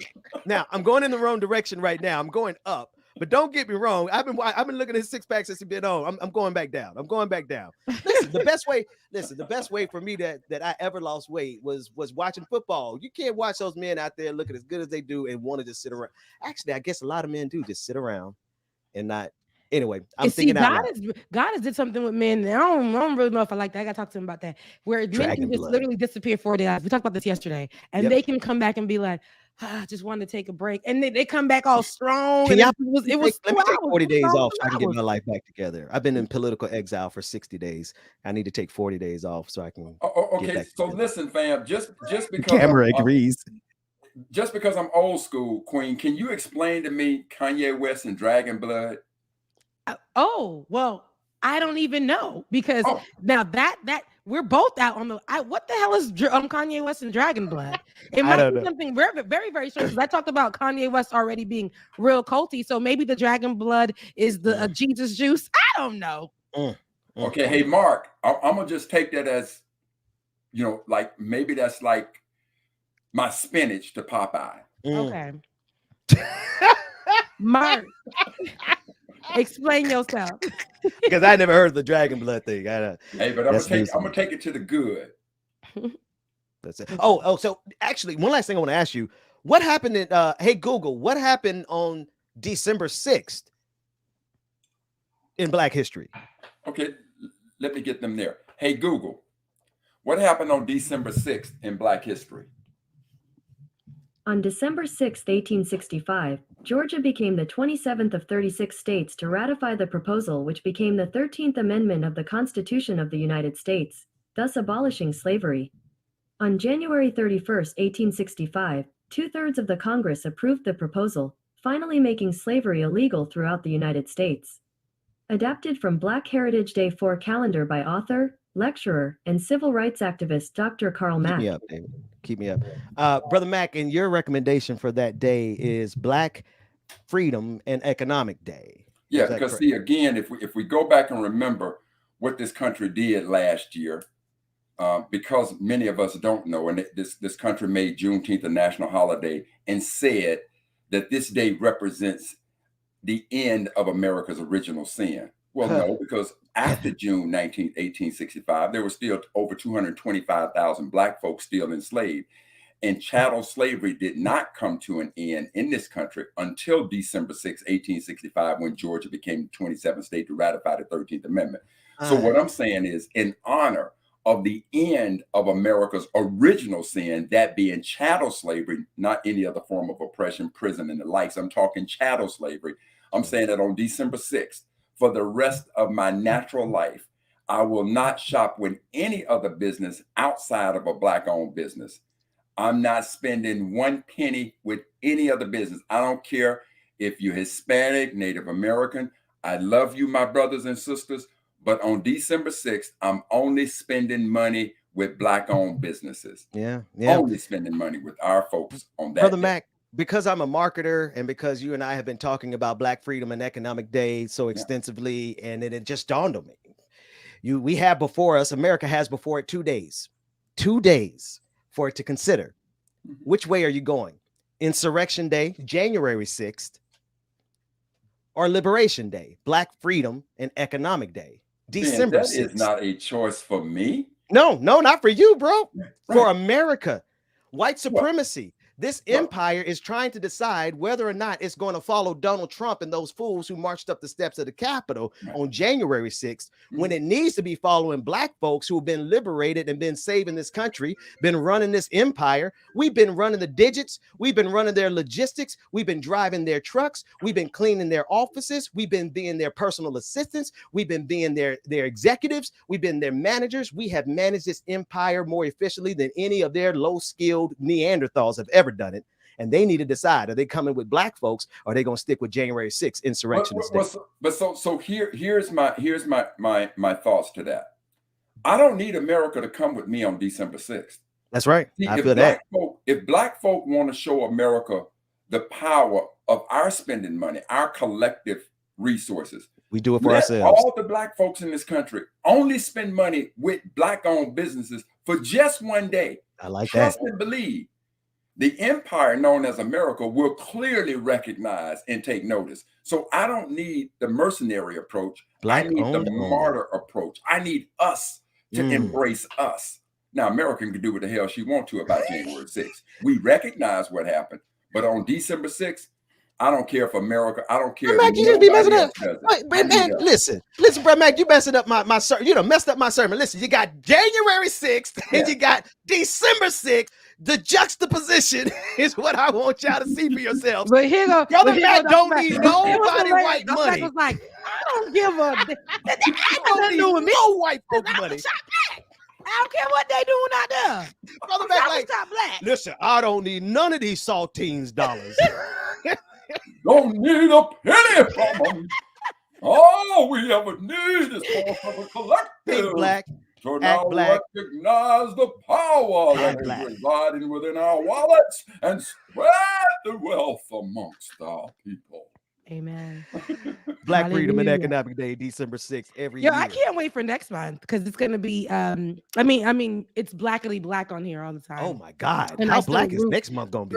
It's black, but next month I need David, if we're looking at me, because you are, I need us to definitely have the whole setup in all of it. Like it needs to be in garb. Ooh, we need to do what Nancy Pelosi and them did on this whole show. We need the kente cloth. We need everything. We need all of it. But we got to make sure that we have the facts correct. I already got the giraffes. It's not going to be the two little facts that, you know what I'm saying, Dr. Martin Luther King, it ain't going to be Malcolm X, you know, Coretta Scott. It's going to be more than that because we have I can't deal with y'all. The Black History man himself. No, so literally, be really nice. Literally, the man himself. Literally. When you check your Hey Google at the end of every entry for Black History, they say Dr. Karl Mack. Yeah, because if I say it to this device, I don't think I'm gonna get that. They're gonna give you the Candace Owen history with that one. Hey, let's do this. Hey, Queen, what is your birthday? My birthday is on May 15th. Hey, Google. What happened on May 15th in Black history? On May 15, 1963, singer and Chicago native Quincy Jones was nominated for 2 Grammy Awards, Best Original Jazz Composition and Best Performance by an Orchestra, for Dancing. Throughout his 60-plus year career, Jones has received 80 Grammy nominations, currently tied with Jay-Z for the most all-time, and he has won the coveted award 28 times, not including his 3 special Grammys. Adapted from Black Heritage Day 4 calendar by author, lecturer, and civil rights activist Dr. Karl Mack. So Queen, it's Dr. Mack's face waiting for like, you gonna say my name. You better put some say respect my name. on my name. Are we finished? We done. wait, I'm curious. Hey, Rebecca, that's right up your alley because Quiet as It's Kept. There you go. You a musician. I love that though. That's so special. Like, first of all, it just educated me. Secondly, I love that that's a moment in history with me and Quincy, and the fact that Quincy is tied with Jay-Z, but the fact that he made history. We're talking about Quincy here. And 1, 2, 3. 1, 2, 3. I love that. I love that a lot. That's what I do, Queen. I made it for you. I made it for the Queen. What happened on June 5th, if you don't mind me asking? Hey, Google, what happened on June 5th in Black history? On June 5, 1956, a federal court ruled in Browder versus Gale that Alabama's racial segregation laws for buses were unconstitutional. The ruling signaled the beginning of the end of the 381-day Montgomery bus boycott. Alabama chose to appeal the decision to the U.S. Supreme Court but was unsuccessful. The boycott officially ended on December 20, 1956, when the city of Montgomery passed an ordinance stating blacks could sit anywhere they wanted. Adapted from Black Heritage Day 4th calendar by author, lecturer, and civil rights activist Dr. Karl Mack. I love that. There you go, Brother Ben. Wow. Yeah, I would recommend, as my camera went out, David, this is a good place. And Rebecca, you know me, I like to just grab control of the show and call it and say it's over when I'm done. I felt that anointing coming. I was going to end the whole show if you want to continue. But honestly, I think everybody needs to look up their birthday on that calendar, Brother Mac. Because what that just said was a little too close to home. Well, you know what, Brother Ben, I'll say this, is that, when we come on, if some of our folks who are watching, you send us in your birthday and we'll ask and we shall receive. I like that. What happened? Yeah. Hey, I like that. Like it or not. I like that. Yo, this is a dope show. Become a patron. Patreon.com/like it or not, or patreon.com/the BPD show. Support us however you want to support us. Rebecca, it sounds like we are going to go to a little bit of after party. Yeah, I have nothing else left, but no. Hey, I don't like to. Can we go, Queen? Can we be dismissed? Yes, Queen? I think it's Thursday. We can go. I'm going to give you guys a break on today. We're going to head out. Tomorrow we will have the whole crew, so it's going to be a little thick on here. But we're going to have the whole crew. So guys, look forward to that. Again, if you have not become a Patreon, we have been giving you exclusive content. We're getting beat up by our producer in the background because of it. But we've been giving you guys exclusive content. And if you want to become a Patreon, because this is usually for the patrons, you can definitely join us, become a Patreon today at patreon.com/like it or not. Again, patreon.com/like it or not. I love you guys. Mean it. Go and sin no more. Go and be great in your lavender. All right, Brother Mac. Thanks so much, man. We see everybody tomorrow. All right, David. Good morning, people. Y'all know who it is. Y'all know the voice. Y'all know the sound. It's your boy James Williams, DJ Exclusive in the building. Good morning, everybody. Good morning. Y'all make sure y'all stay tuned, man. We got one coming up next on the Benjamin Dixon Show. Little baddie, cashing big checks. I bought the whole block out. Now that's a big flex. No, sir, it is Peeping out my in the Uber flesh. window like Blue what shirt sex. and all. Good Got morning. new levels and new devils out the wazoo. Ain't no worries, life gets better when you find you. And if you mind you, peace will abide and hide you Shout out to until it's time Georgia to boy, start Pastor Anthony So live it Galloway, up, man. we grown, Good to ain't got see no y'all as curfew. usual. Who brought the bad vibes? Tell that bitch move. Walking all in my inner, that's a bitch move. Press that I arrive. Laura glad that I Strada, survived. KFZ, Jeremiah, Lily, Promises Manifested. Showsty, what's going on? Tiger, what's going on, Tiger? Bunny Rabbit, I'm so high. Okay, buddy. Juanita, good morning. Jonathan, Esther, on and it goes. Nicholas, good morning. Movie. Hey, Lou, good morning. Shay, good morning to you. Sophia Williams, good morning. And soon you will find a pretty soul that needs more shine. Waterstones, good morning. Kareem Ransom, good morning. Courtney the SLP, good morning to you.